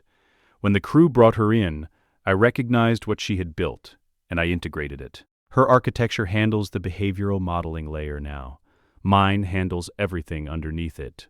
He paused. She doesn't know. About the crew, treating her creation as the most powerful and dangerous thing they had encountered, without knowing it had been absorbed into something older and larger, the way a river absorbed into a sea. "She thinks she built the whole thing," Brian said. "She built an extraordinary component," Dom said. "That's true. It doesn't diminish what she made to know what it's part of. It might diminish it to her." Dom looked at him with the warmth that was always present. "Most things look different from the inside of them than they do from the outside," he said.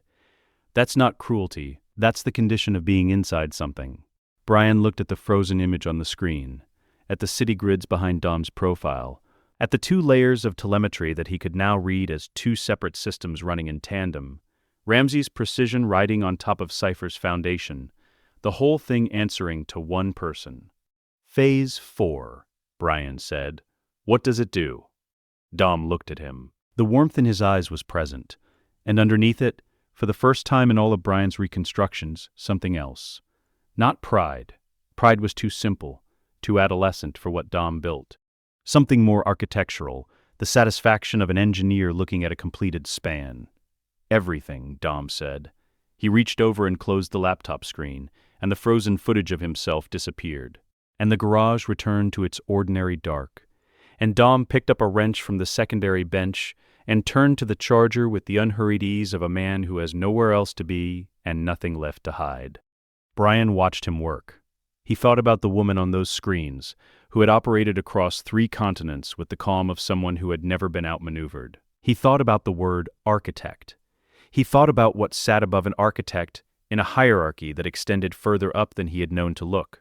He sat in the garage and watched Dom's hands move over the engine of a car built from the money and the mythology of a dead man, and outside the city continued in its ordinary dark, and somewhere above it all, satellites moved in their orbits, and every networked vehicle in 7 major cities sat connected to a system that answered to one person, and that person was in this garage, his hands in an engine, humming something low and tuneless, and completely at ease. Brian did not move for a long time. He was thinking about the word pretending, about Dom saying it's time to stop, about what came after pretending ended. Brian learned about the agency operation the way he learned about most things now. After the fact, through the material Dom had left findable, assembled into comprehension through a reconstruction process that had become the primary architecture of his waking life. He had been in this position before. The Rio heist, Vince, the kill switch. Each time the sequence was the same. Something happened that Brian experienced from the outside, from the position of a man watching a fire from across a street, without yet understanding what building was burning or who had set it. Then the material surfaced, a file, a footage segment, a line item in a ledger, and the reconstruction began, and the outside became inside, and Brian found himself, again, standing in the center of something that had been completed before he arrived. The agency building burned on a Friday, and Brian was in the kitchen when he heard about it. Not from Dom, from a news alert on his phone, a 2-paragraph item about an unspecified federal facility fire in an unnamed location that the Bureau of Alcohol, Tobacco, and Firearms was investigating as a potential arson. The item was precise in exactly the ways that indicated deliberate imprecision, written by someone who had been given enough information to produce a publishable story and not enough to produce a useful one. Brian read it twice. He put his phone face down on the counter. He finished his coffee. He did not ask Dom about it. He had stopped asking Dom about things directly, not from fear, not from the tactical calculation that asking would expose his knowledge of something he wasn't supposed to know about. Dom was aware of everything Brian knew, had arranged for Brian to know it, and the pretense of ignorance served no one in a relationship that had moved, over the preceding weeks, into a register Brian did not have clean language for. Not honesty. Honesty implied a symmetry that didn't exist, something closer to acknowledged asymmetry. The understanding between two people that one of them knows where the walls are, and the other one is still finding them by touch. He waited. He read the file when it surfaced 4 days later, in the same subdirectory structure as the cipher footage, nested with the same degree of misdirection that indicated Dom considered Brian's access to this material planned rather than prevented. The agency had given Dom 3 things. Brian had understood 2 of them before reading the file: the clean record, the erasure of outstanding warrants, the neutralization of federal interest. The institutional imprimatur that allowed Dom to move through official channels with a friction reduction that would otherwise have required either enormous bribery or enormous violence. The access, the international infrastructure, the black site awareness, the intelligence streams that fed Dom's network with information about threats, about competitors, about the geography of power in the spaces where Dom was building. The third thing Brian had not fully understood until the file made it explicit: vulnerability documentation.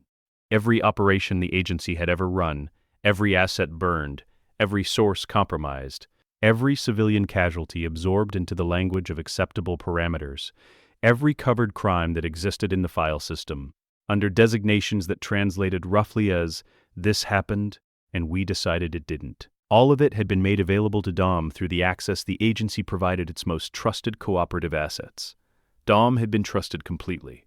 He had performed his cooperative function completely, with the full professional commitment of a man who understood that the performance of trustworthiness was the most valuable tool available to someone building toward a moment when trust would be weaponized.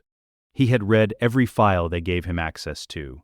He had read the files adjacent to the ones they gave him access to, because the credential architecture had gaps, and Dom had identified the gaps with the same methodical attention he applied to every system he entered. He had read files they had not intended him to access, and had given no indication of having accessed, because giving indication would have closed the gaps, and open gaps were more valuable than any single file they contained. What he assembled, over 6 years of careful, undisclosed reading, a complete dossier on every action the agency had taken that could not survive public exposure.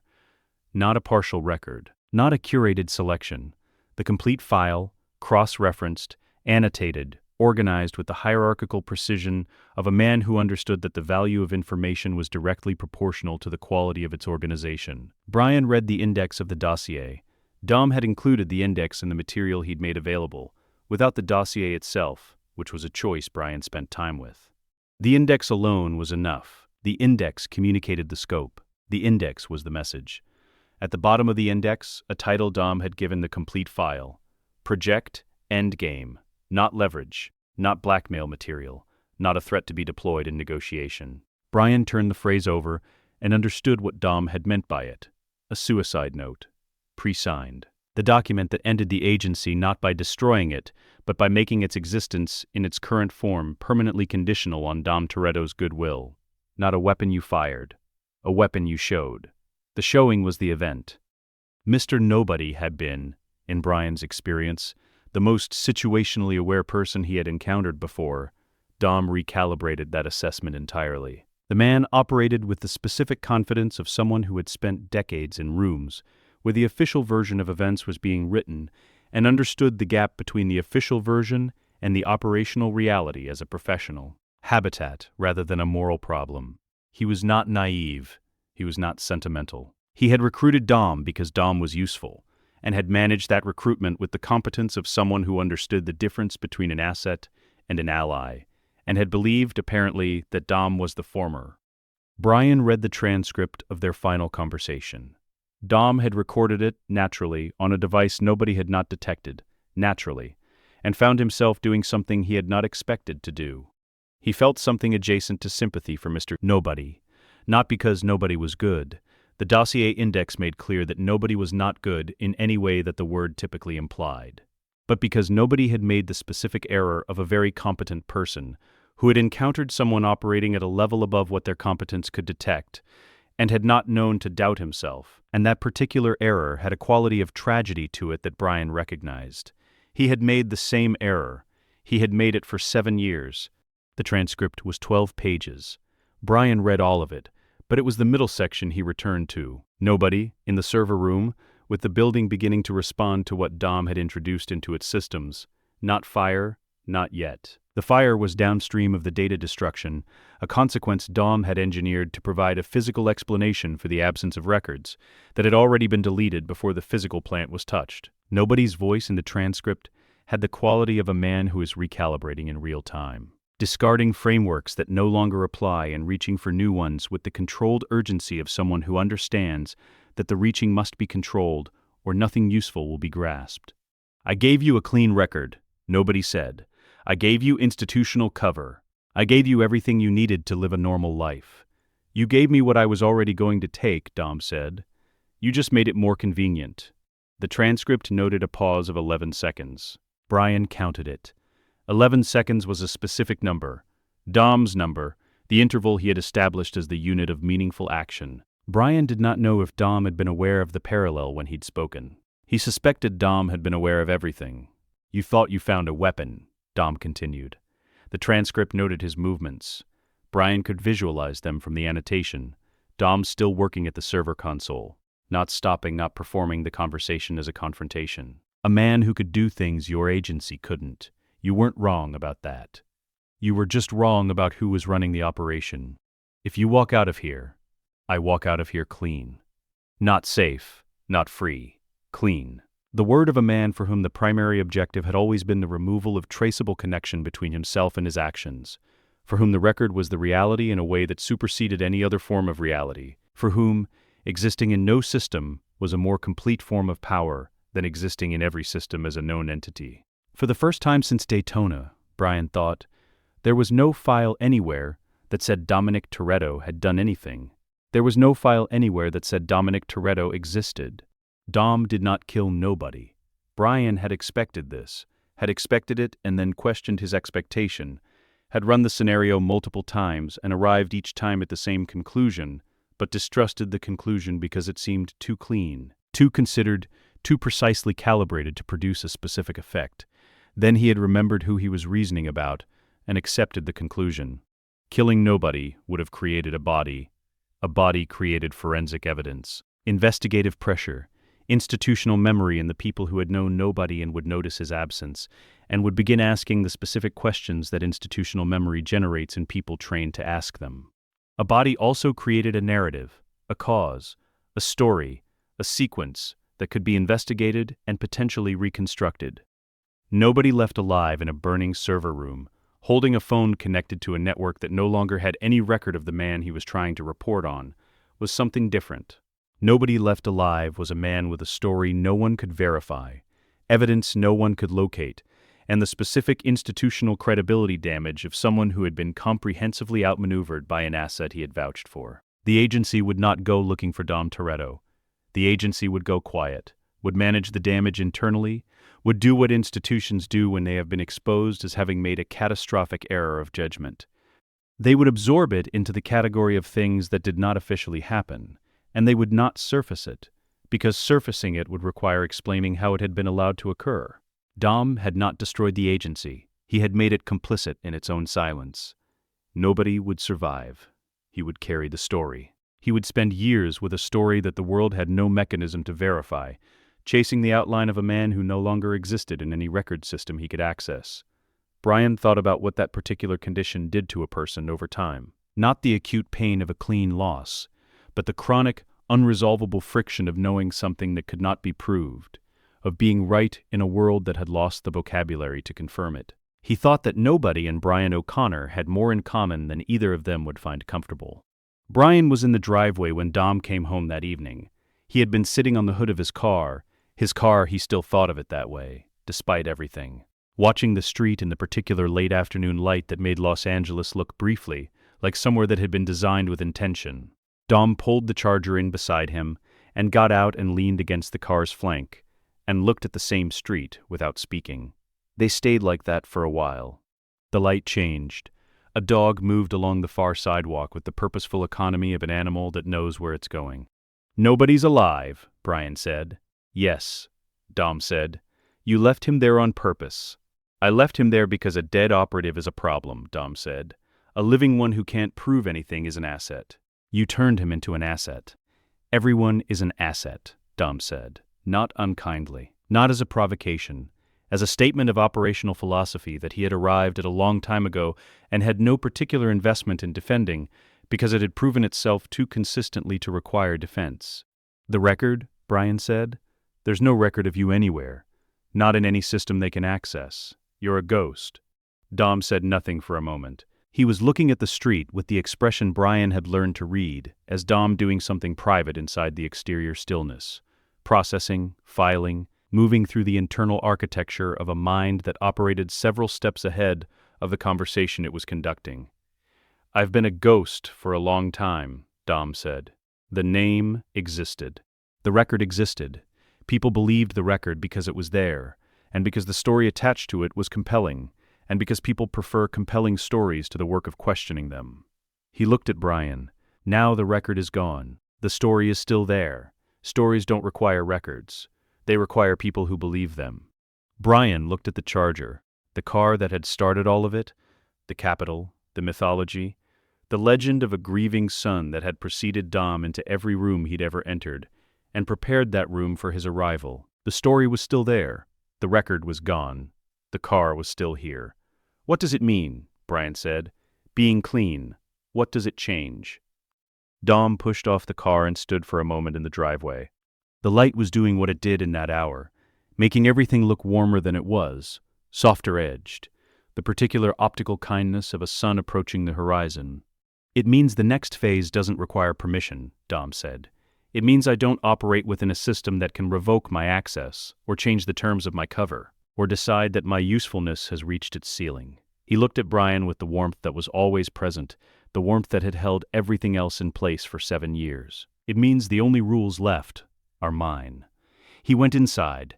The screen door closed behind him with the ordinary sound of a family home in the late afternoon. Brian heard Mia's voice from inside, asking something domestic, something about dinner, the specific ordinary music of a life that continued to function in its ordinary register regardless of what moved through it. Brian sat on the hood of a car that had a kill switch in it and looked at the street and thought about the word permission, about what it meant for a man who had never actually required it to formally remove the requirement, about the specific quality of a declaration made not to an audience but to a condition, the condition of operating within a structure that could theoretically constrain you, removed not dramatically but administratively, with 11 minutes of work in a server room and a fire that provided a convenient explanation for an absence that had already occurred. He thought about nobody standing in that room, holding a phone, connected to a network that no longer had the vocabulary to describe the man he was trying to report. He thought about what it meant to render someone indescribable. He thought about a 17-year-old boy with a tool and a timeline, who had understood before anyone else in his life that the most durable form of power was not the power to do things. It was the power to do things and remain in every record, in every system, in every official account of the world, and how it worked. Absent. The street was quiet. The light was gone. Brian sat on the hood of his car in the dark and thought about what came next, and found, for the first time, that he genuinely could not construct the scenario, could not model the next phase, could not run the forward projection with any confidence in where it terminated. He had been inside Dom's timeline for 7 years. He had never before reached a point in the reconstruction where the timeline simply continued beyond what he could see. He did not know if that was because the next phase was genuinely beyond his modeling capacity, or because Dom had finally, deliberately, moved into territory he had not prepared Brian to follow. The distinction, Brian understood, sitting in the dark on a car that wasn't his, outside a house that had been built around him by someone else's hands, was everything. Brian was in the car when it happened, not the Charger. Not any car connected to Dom's network. He had borrowed Carla's nephew's 2003 Civic, a vehicle so old and so comprehensively analog that its relationship with networked infrastructure was non-existent by virtue of its age, rather than any deliberate modification. He had been doing this for 3 weeks, moving through the city in borrowed vehicles, in cabs paid for in cash, on foot when the distance was manageable, constructing a version of his daily geography that existed outside the telemetry feeds Dom was running. He did not know if it was effective. He did not know if anything was effective. He did it because it was the only form of action available to him that felt like action rather than accommodation.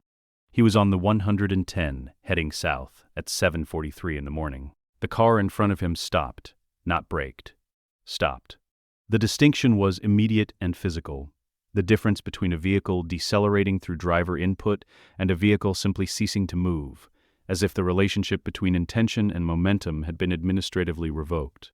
The car in front stopped, and the car beside it stopped, and the cars ahead of those cars stopped, and Brian, whose foot was already moving to the brake from the trained anticipatory reflex of someone who had spent years at speed, brought the Civic to a halt and sat in the sudden total stillness of a freeway that had become a parking structure in the space of 2 seconds. He looked in the mirror. The cars behind him had stopped as well. All of them, simultaneously. Not the staggered deceleration of a traffic event, the simultaneous cessation of a system that had received a single command. His phone was in his pocket. He pulled it out and opened the news and found nothing, because the news had not yet caught up to something that had just occurred 30 seconds ago. He opened social media and found it immediately, the posts coming in from multiple cities, the videos already uploading, the specific digital cacophony of millions of people reaching for their phones at the same moment, because the thing happening around them required documentation before it could be processed. Los Angeles, London, Tokyo, São Paulo, Dubai, Moscow, Sydney. Every networked vehicle, every city, simultaneously. Brian sat in a stopped car on a stopped freeway and looked at his phone and understood what he was looking at with the specific, airless comprehension of a man who has spent weeks reconstructing the architecture of something and is now watching the architecture perform its intended function for the first time. Phase 4. The broadcast came 11 minutes after the halt. Brian watched it on his phone, in the stopped car, on the stopped freeway, with the particular stillness of a man who is watching something he knew was coming and finds that knowing does not diminish the impact of arrival. Around him, other drivers were watching on their own phones, the collective orientation of hundreds of people holding small screens up in the morning light, all of them angled toward the same feed.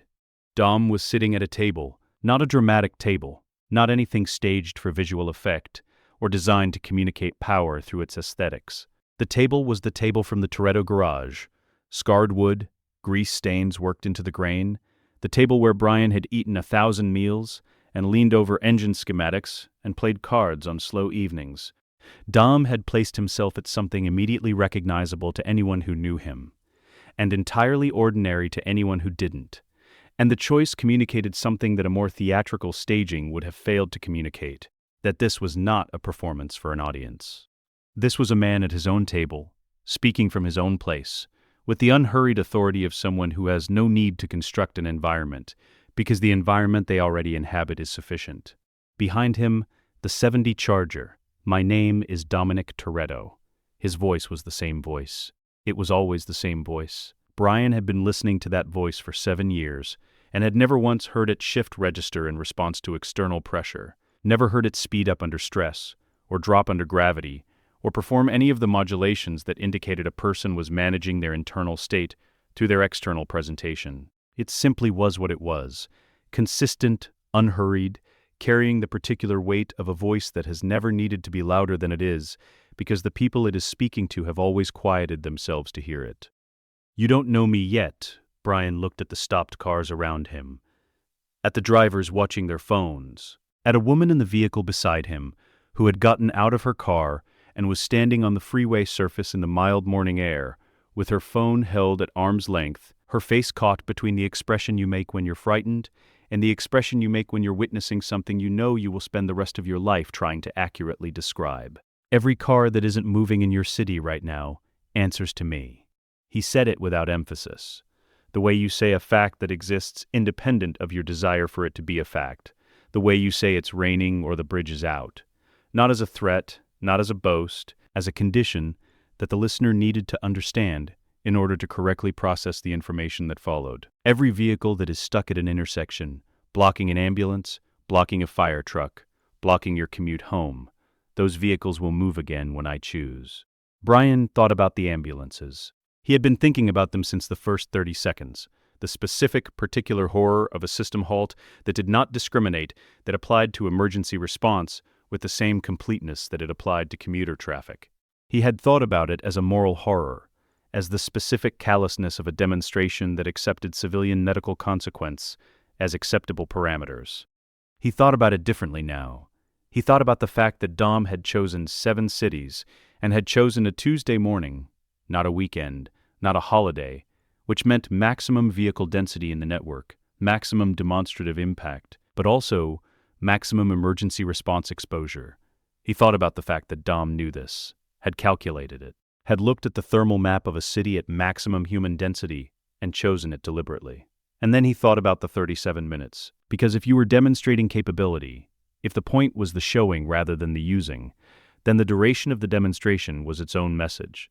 37 minutes was long enough to be indisputable, long enough for every emergency management system in 7 cities to reach its crisis threshold, for every government to scramble its response protocols, for the gap between what official infrastructure could do and what Dom had just done to become physically, concretely, unmistakably apparent to every person holding a position of institutional authority anywhere in the affected cities.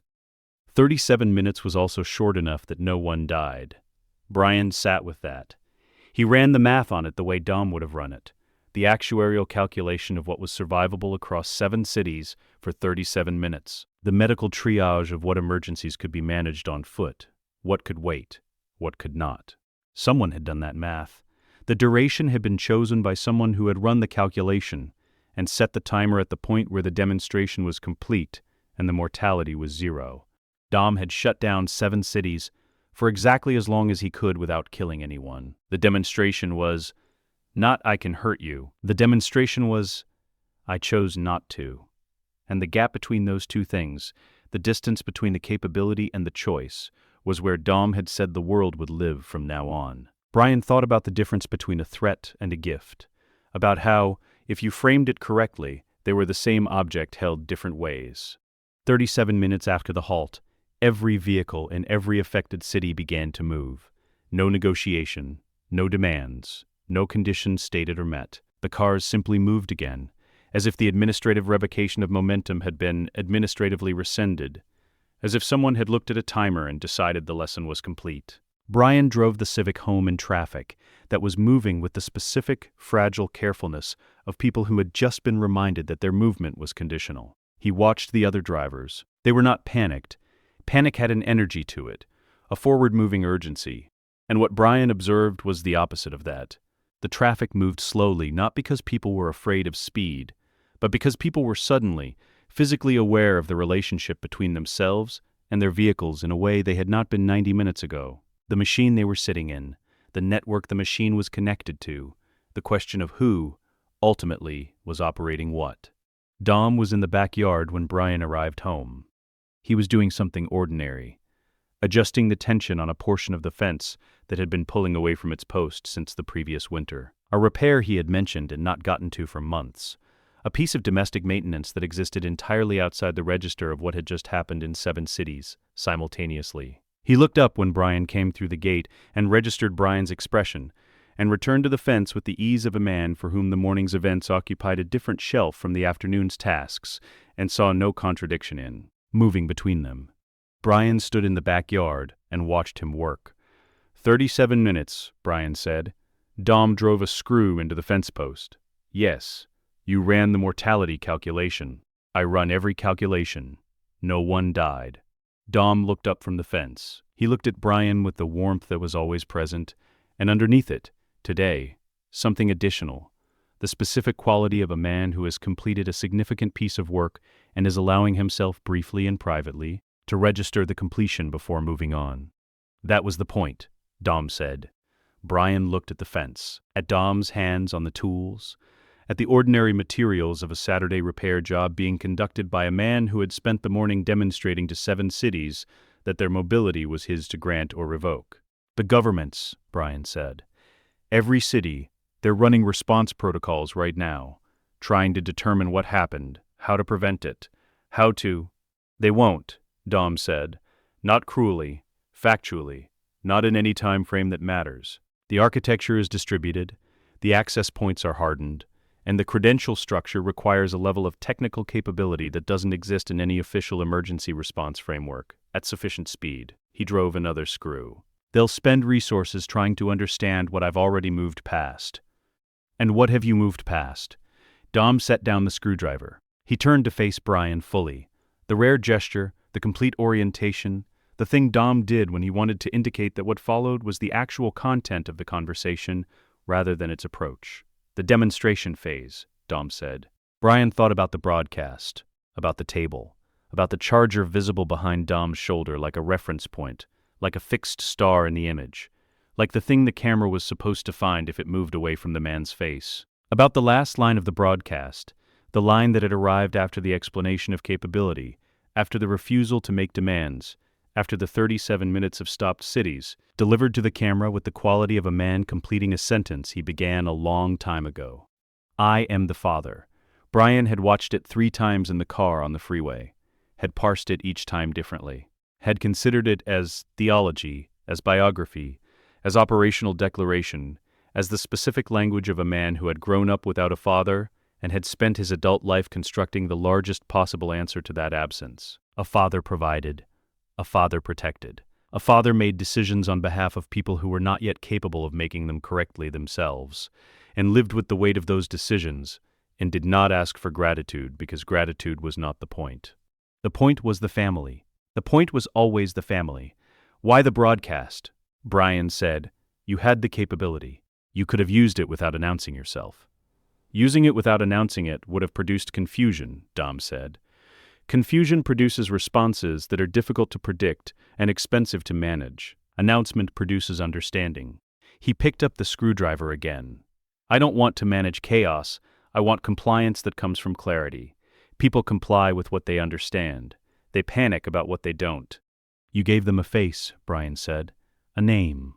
I gave them a framework, Dom said. A way to understand what the new condition is. The condition isn't chaos. The condition is order.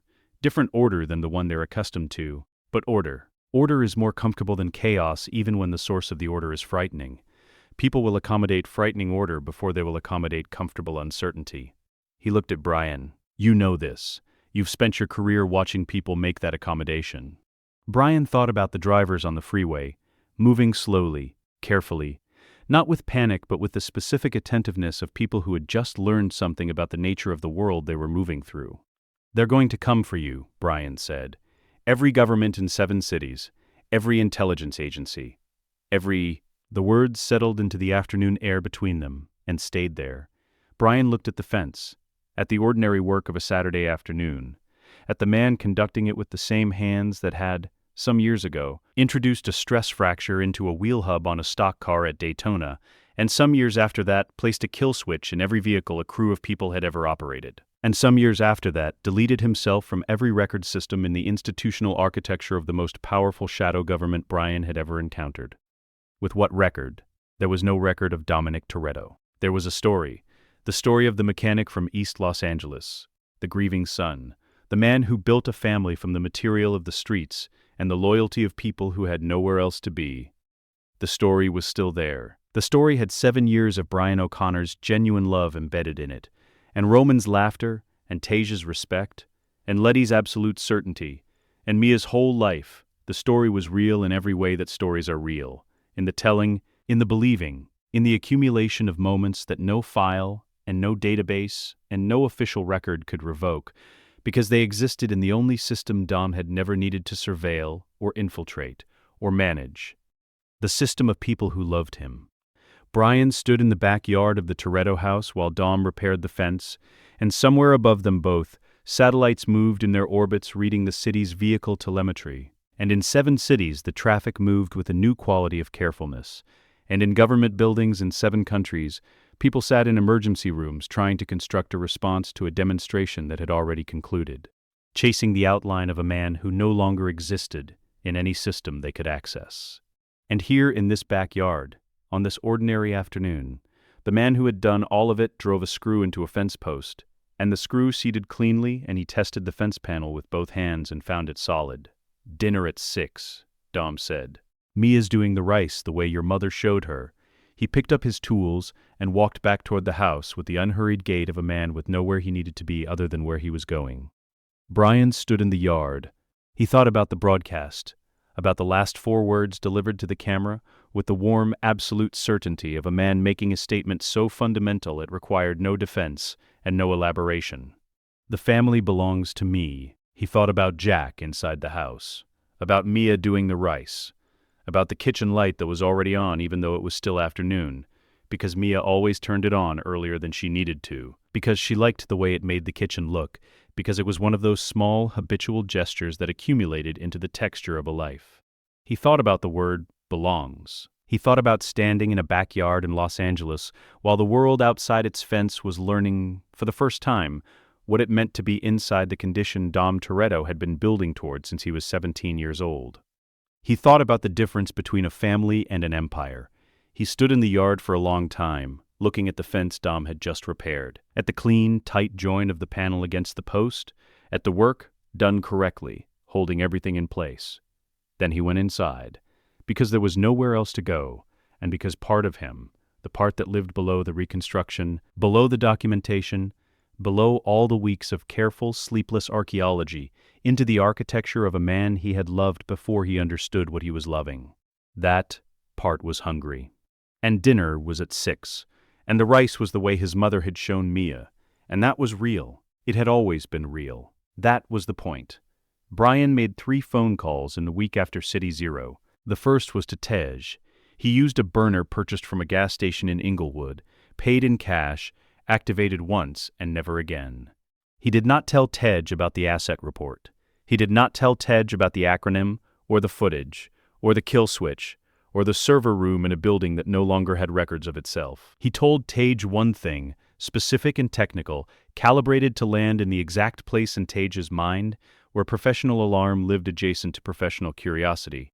He told Tej to look at the combined surveillance network's behavioral modeling architecture, not the surveillance layer, not the interface, but the predictive substrate, the engine underneath the engine, the part of the system that didn't track where you were, but calculated where you were going. He told Tej to look at whose behavioral data had been feeding that substrate the longest. Then he ended the call and removed the SIM and dropped it in a storm drain on Figueroa and did not contact Tej again.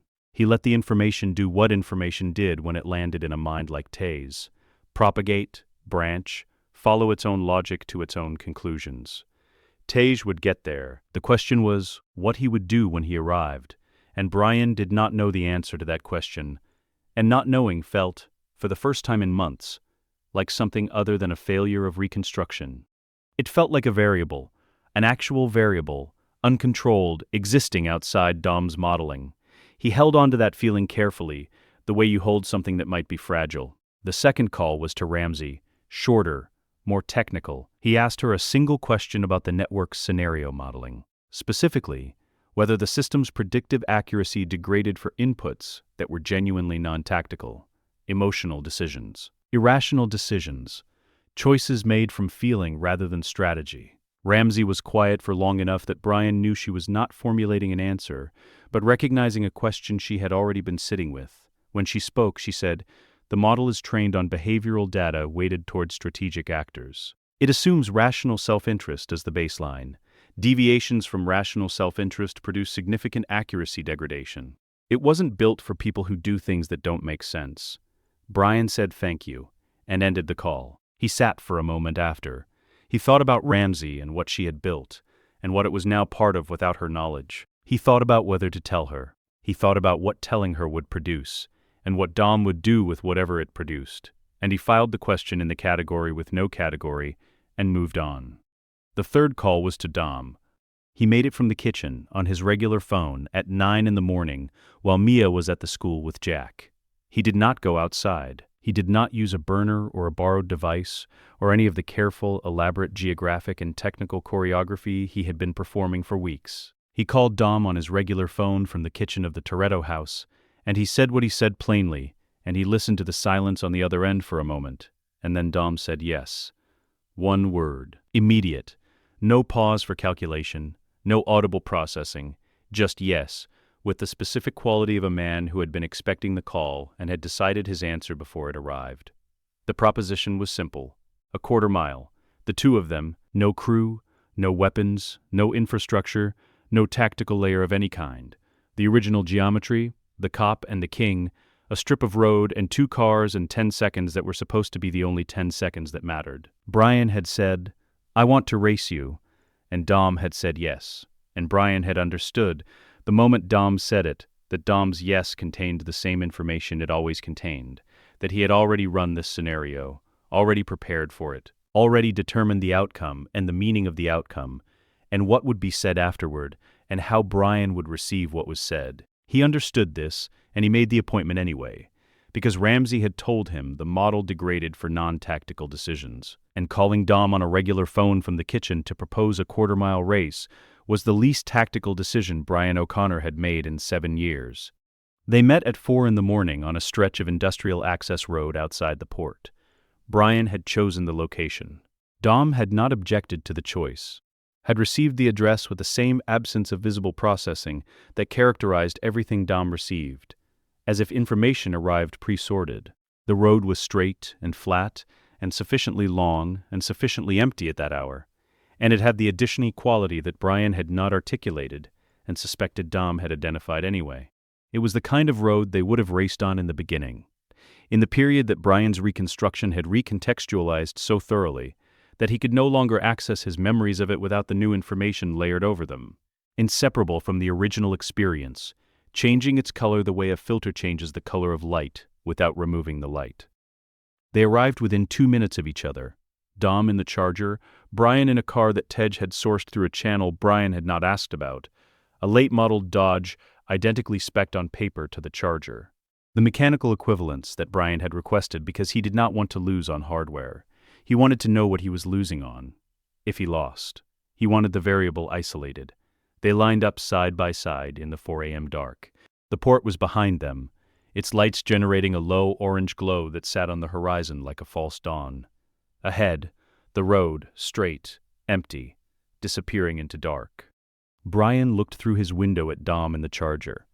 Dom was looking forward, not at Brian, not performing anything for Brian's observation, just looking at the road ahead with the expression of a man doing something he finds genuinely satisfying in its simplicity.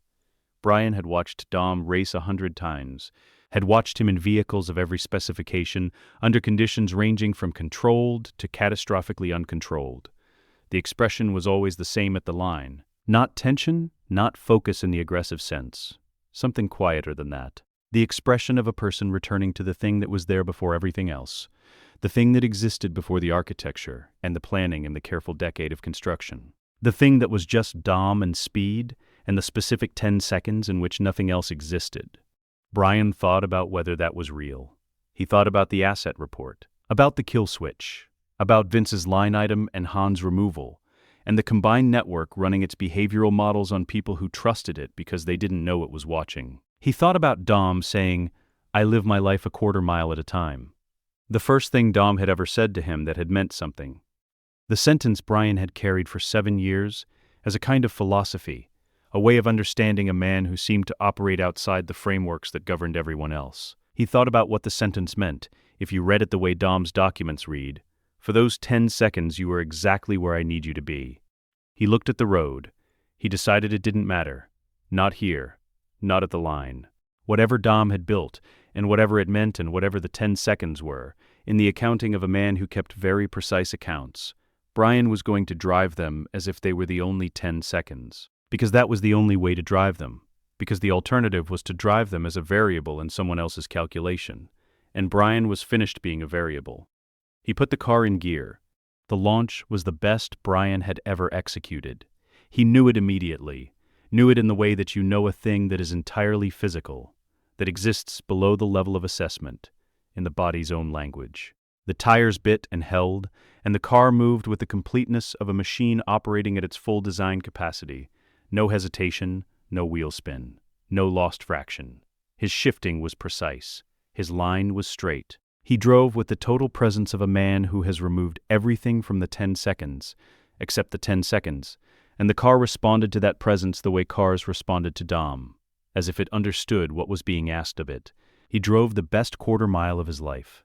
He knew at the 200-foot mark that it wasn't going to be enough. Not because his execution degraded. It didn't.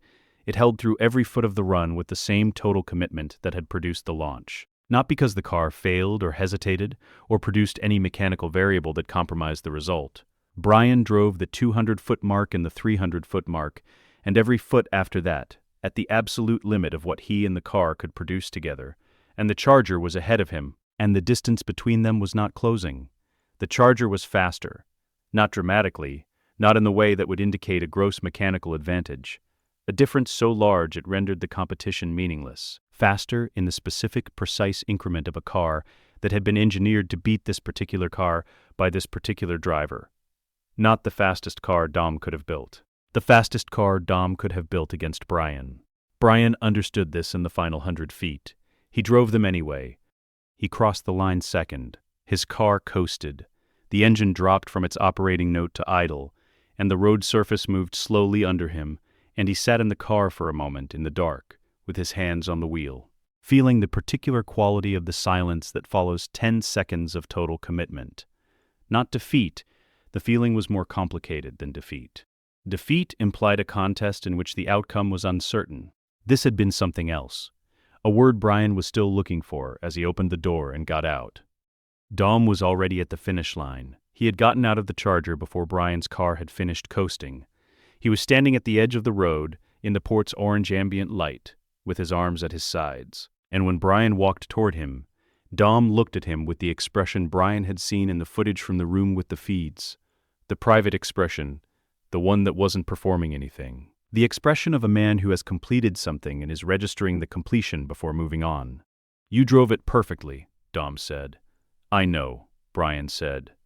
The two words came out without bitterness, without self-pity. They came out as a statement of fact that Brian was making for himself as much as for Dom, confirming, aloud in the specific way that saying a thing makes it real in a different register than thinking it, that the performance had been complete, that he had brought everything, that what he had brought had not been sufficient, and that the insufficiency had nothing to do with what he had brought.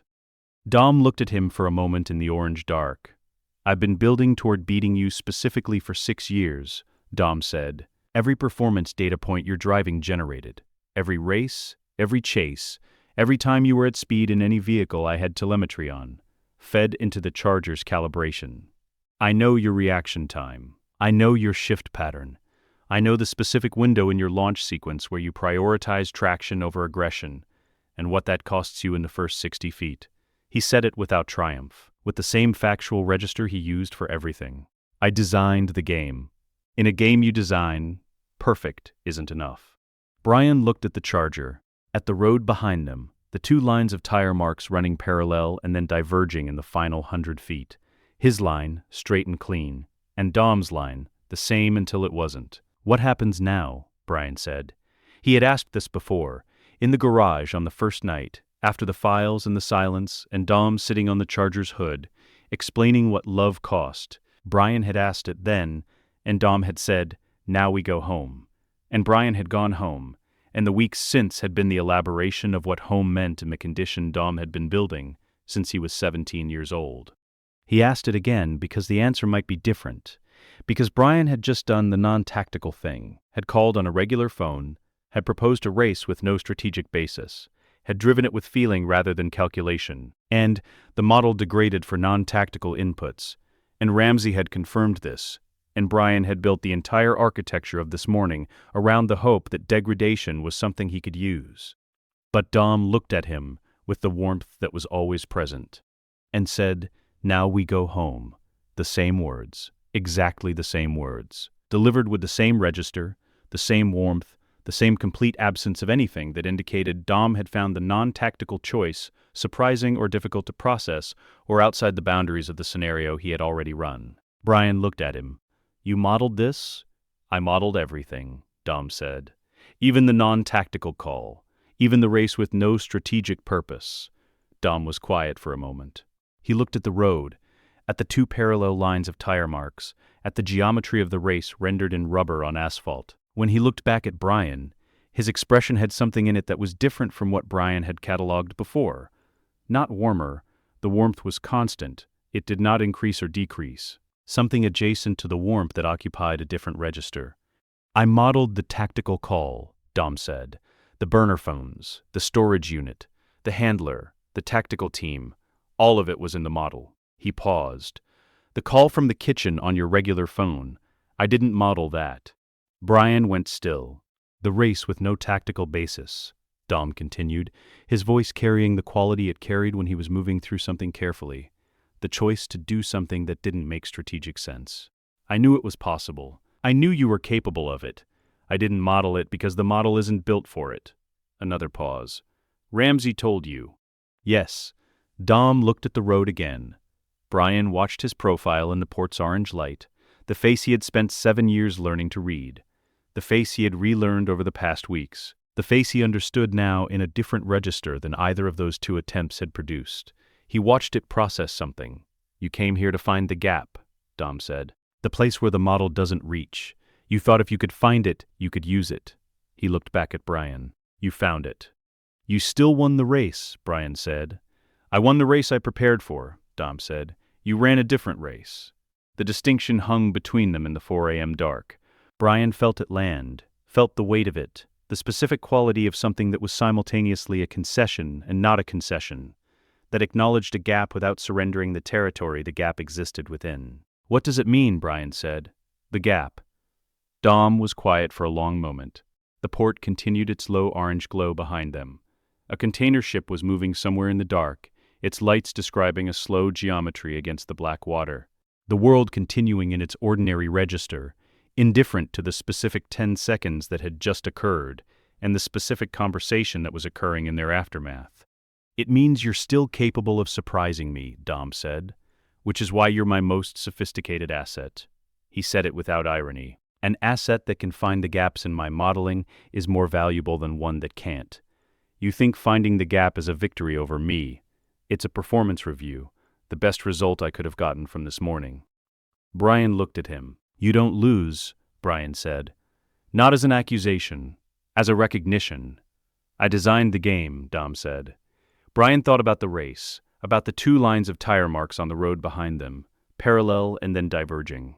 He thought about the Ramsey conversation, about the genuine degradation in the model's accuracy for non-tactical inputs, about the call from the kitchen and what it had cost him to make it, the hope embedded in it, the specific quality of a man reaching for something that might not be reachable, but reaching anyway because the alternative was to stop reaching, and stopping felt like the final accommodation. He thought about Dom standing at the finish line before Brian's car had finished coasting, already there, already waiting. He thought about what it meant to run a race in a game designed by the man at the finish line. He thought about what it meant that Dom had told him the game was designed, had told him with complete transparency, complete directness, the same directness with which Dom had told him everything. The Daytona timeline, Vince's line item, the kill switch, the acronym, always transparent, always direct, always the information arriving in a form that Brian could absorb, but could not use to change his position within the architecture the information described. Transparency as its own form of control. the telling as the cage. But Brian thought also about the 3 words in the margin. About E. This one was not the plan. About the places where the vocabulary broke down. About the places where the system Dom had built to record everything could not find the language for what it was recording, and reached for something else, and found only the admission of its own limit. He thought about whether a cage with gaps in it was still a cage. He had not answered that question. He suspected he would not answer it tonight. "Get in the car, Brian," Dom said, not unkindly, with the warmth that was always present. "It's late." Brian looked at the road one more time, at the geometry of the 2 lines, at the place where they diverged. Then he got in the car. He followed the Charger's taillights through the port access roads and onto the freeway, and through the city that was beginning, at the edges of the dark, to suggest morning. He followed them the way he had been following them for 7 years, not because he had no other direction, but because the direction they indicated was the direction that contained everything he could not walk away from. Mia, Jack, the kitchen light, the rice the way his mother had shown her. The things that were real, the things that Dom had built the architecture around, and the things that existed inside the architecture. And the question that Brian had stopped being able to answer, the question of whether those 2 descriptions referred to the same things or different things, or whether the distinction had ever been as clear as he had needed it to be. He followed the taillights, the city moved past him in the early gray, and in the front pocket of his jacket, against his chest, the burner he had not yet used, the one he had purchased and activated and held for 3 weeks. Charged and waiting, connected to a number he had memorized and not dialed, pressed against him with the specific persistent weight of a decision that had not yet been made. The last decision, the only one that remained. He had found the gap in the model. He had not yet decided what to put in it. The backyard looked exactly as it always had. That was the first thing Brian registered when he came through the side gate on a Sunday afternoon 3 weeks after the race. Not the people already gathered, not the smell of the grill, not the specific quality of late California light that made the Toretto yard look, in certain hours, like a photograph of a life rather than a life being lived. The first thing he registered was the sameness of it, the faithful, meticulous sameness. The picnic tables in their positions, the string lights that Mia had put up 4 summers ago and that Dom had quietly ensured were replaced each winter so they were never allowed to show their age. The yard as it had always been, unchanged, holding its shape with the particular permanence of something that has been deliberately maintained, rather than simply allowed to persist. He stood at the gate for a moment before anyone saw him. He had used the burner that morning, had made the call at 6 a.m., from the driveway, before the house was awake, standing in the specific pre-dawn gray of a Los Angeles morning that had not yet decided what it was going to be. He had dialed the number he had memorized, and held for 3 weeks. He had listened to it ring once, twice, and on the 3rd ring had ended the call and stood in the driveway with the phone in his hand. Then he had gone inside, and made coffee, and woken Jack and driven him to the park, and pushed him on the swings for an hour, and come home, and showered, and come here. He put the burner in his jacket pocket. He went through the gate. Roland was at the far table. He was not performing. That was the thing Brian noticed first about him. The absence of performance. The way Roman sat in his chair with his forearms on the table and his eyes on the middle distance, occupying space without filling it, which was something Brian had never seen Roman do in 7 years of watching him fill every space he entered to its maximum capacity. Roman was the loudest person Brian had ever known. The silence on him now was not the silence of grief or anger or any of the recognizable emotional states that produced quiet in loud people. It was the silence of a man who has completed a calculation and is living inside the result. Tej sat beside him. He was eating, slowly, with the focused attention of someone for whom the act of eating had become the primary available task. He did not look up when Brian came through the gate. He had not looked up, Brian suspected, in some time. Brian had given Tej the thread 3 weeks ago, and Tej had followed it. And whatever Tej had found at the end of it, he was now sitting within the particular way that very intelligent people sat with things that their intelligence had located, but could not resolve. Letty was close to Dom. She had positioned herself within the specific proximity that Brian recognized as deliberate, not unconscious nearness, but chosen nearness. The nearness of someone who has been shown the full picture, and has looked at it, and has made a decision about where to stand. She knew. Brian could see the knowing in her posture, the way it had changed from the Letty he had known before. Had added a quality of weight to the way she held herself, a density that came from carrying something heavy and having decided to carry it anyway. She was not looking at Dom. She was looking at the grill, at the food, at the ordinary material of a Sunday afternoon, and her expression was the expression of a woman who has chosen the life she is in, with a completeness that makes the choice unchallengeable from the outside. Brian thought about the 3 words Dom had written in the margin of her profile. This one's different. He thought about what it meant that Dom had written them and not crossed them out. He thought about the ledger entry that had also broken from the ledger's language. He thought about a system that recorded everything except the things it couldn't find words for, and what it meant that the things it couldn't find words for were the same things. Always. The specific people whose weight exceeded the vocabulary available to describe them. He decided he didn't know. He filed it in the part of his mind where he put the things that didn't yet have a category and had stopped expecting that category to arrive. Mia was at the table nearest the house. Jack was in the yard, running the specific purposeless loop of a child who has discovered that running in a yard is its own sufficient reason for running in a yard. He moved through the afternoon light with the total commitment of someone for whom the present moment is the only moment that exists. And Brian watched him for a long time before sitting down next to Mia and feeling her hand find his on the table without either of them speaking. She knew enough. He had told her enough. In the weeks since the garage and the asset report and the race, in the careful, partial language of a man trying to give someone he loved the minimum amount of truth required to make an informed choice, without the maximum amount that would make the choice impossible. She had listened. She had asked 3 questions, and he had answered them honestly. She had been quiet for a long time. Then she had said, "He's still my brother." And Brian had said, "I know." And that had been the conversation complete, in the way that certain conversations between people who know each other very well are complete in very few words. The shorthand of a shared life, doing the work that would otherwise require hours. Dom said grace at 5:30. He stood at the head of the table. The natural head, the position he occupied not because anyone assigned it to him, but because the geometry of any gathering Dom was present and organized itself around him with the same inevitability that objects organized around a gravitational center. And he bowed his head and spoke the words he always spoke. Gratitude for the food, gratitude for the people present, remembrance of the people who weren't. The warmth in his voice was the warmth it always carried, unchanged, undiminished, operating at the same temperature it had operated at for every grace Brian had ever heard him say. Brian kept his eyes open. He watched Dom's face through the grace, watched the expression that the bowed head and the closed eyes and the specific intonation of someone speaking from genuine feeling.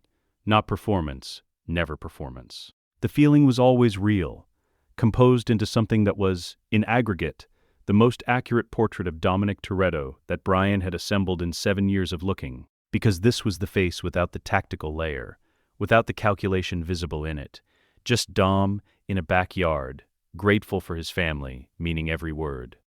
Meaning every word, and having built every circumstance that made the words possible with the patience and precision of a man who had understood from the beginning that the feeling and the engineering of the feeling were not mutually exclusive. Both things simultaneously.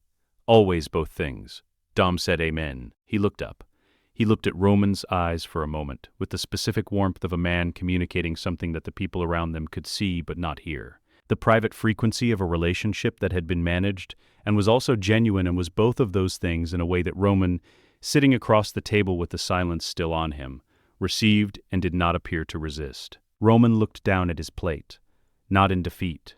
In the specific capitulation of a man who has run his calculation and found that the place he is sitting is the right place, even if the reasons it is the right place are not the reasons he was given. Dom looked at Tej. Tej looked up from his food for the first time since Brian had arrived, and met Dom's eyes and held them for a 3 count, and looked back down. Something passed between them in that 3 count that Brian could not fully read. Not the warmth Dom directed at Roman. Not quite. Something more level. The acknowledgement between 2 people who have seen each other clearly and have made their respective decisions about what that clarity requires. He looked at Letty. She met his eyes without hesitation, with the directness that had always been the primary register of her relationship with Dom. No softening, no intermediary layer, the direct current of 2 people whose connection predated every framework Brian had ever tried to apply to it. She held his gaze with the expression that lived below anger and below grief and below the recognizable emotional states, in the territory of something that did not have a clean name, because it had not yet been named in the language available to people who had not been where she had been. She stayed. That was the name of it. She stayed. He looked at Mia. Mia looked back at him with the look of a sister. Not the look of someone who has been managed or retained or identified through a vulnerability assessment and cultivated accordingly, though Brian now knew that the look and those things existed in the same history. The look of a sister, real, specific, particular to the two of them in the way that no operational framework could manufacture or replicate, because it was rooted in things that had happened before Dom had been old enough to manage anything, before the insurance document, before the plan. Some things predated the plan. Brian thought that might be the only category he had not yet fully mapped. Then Dom looked at him. Brian held the look. He had been preparing to hold it for 3 weeks, since the burner, since the call he had started and ended on the 3rd ring. He held it with everything he had assembled over the months of reconstruction. The Daytona timeline, and Vince's line item and Han's removal, and the kill switch, and the acronym, and the footage, and the server room, and 37 minutes of stopped cities. He held it with all of it present, none of it obscured. The full weight of what he knew making no visible demand on his face, but existing behind his eyes in the specific way that complete knowledge exists when you have finally finished collecting it and have nowhere left to put it except inside the looking. Dom looked at him with the warmth that was always present, and underneath it, today, the thing Brian had seen once before, in the footage, in the room with the feeds, in the private expression of a man registering the completion of something he had been building for a very long time. Contentment, not triumph. Triumph was for people who had doubted the outcome, not satisfaction in the cold sense. Satisfaction could coexist with regret, and what was on Dom's face had no room in it for regret. Contentment. The deep, architectural contentment of a man who has built exactly what he intended to build, who holds exactly what he intended to hold, who looks at the table in front of him and the people around it and the yard beyond them and finds, in all of it, the precise correspondence between the world he had imagined when he was 17 years old in a garage with a tool and a plan and a very long timeline, and the world he had produced. It was the most honest expression Brian had ever seen on a human face, because it asked for nothing. It did not need Brian to accept it, or forgive it, or reframe it into something more comfortable. It simply was what it was, the face of a man who had finished the work and found it good. Dom looked down at his plate. "Everything I did," he said quietly, to the food in front of him, to the yard, to the afternoon, to no one specific and therefore to everyone, I did for the family. He picked up his fork. "Because the family belongs to me." He began to eat, and around the table the people who were his family, who had run their calculations and found no alternative, who had been managed and loved and both of those things simultaneously, who had been given real belonging inside a constructed architecture and could no longer locate the seam between the two, began to eat as well. Jack ran his loop in the yard. The string lights came on as the sun moved lower, the timer Mia had set clicking over with its ordinary domestic punctuality. Somewhere in the city, satellites moved in their orbits, reading the telemetry of a world that had learned 3 weeks ago what condition it was living inside. Brian ate. He thought about the burner in his jacket pocket, about the call he had started and not finished, about the number he had memorized, and the decision he had not yet made, and the gap in the model that he had found and held and not yet used. He thought about Jack running in the yard, total and present, and committed to the running the way only children were committed to things, the whole self-deployed in a single direction without reservation. He thought about what it meant to make a decision in a game designed by the man across the table, about whether a decision made inside that game could constitute a genuine choice, about whether the question had a meaningful answer or whether the question itself was part of the design. He thought about the places where the design had broken down, the 2 margin notes, the ledger entry that couldn't find its language, the gap in the model that Dom had acknowledged without apology, that he had called a performance review and meant it, but that had still been a gap, still been a place where the system reached for Brian O'Connor and found something it had not prepared for. He thought about whether a cage with gaps in it was still a cage. He had not answered that question. He was not sure the question had an answer that would stay still long enough to be used. He looked at Mia's hand on the table next to his. He looked at Jack. He put the burner on the table. Not dramatically.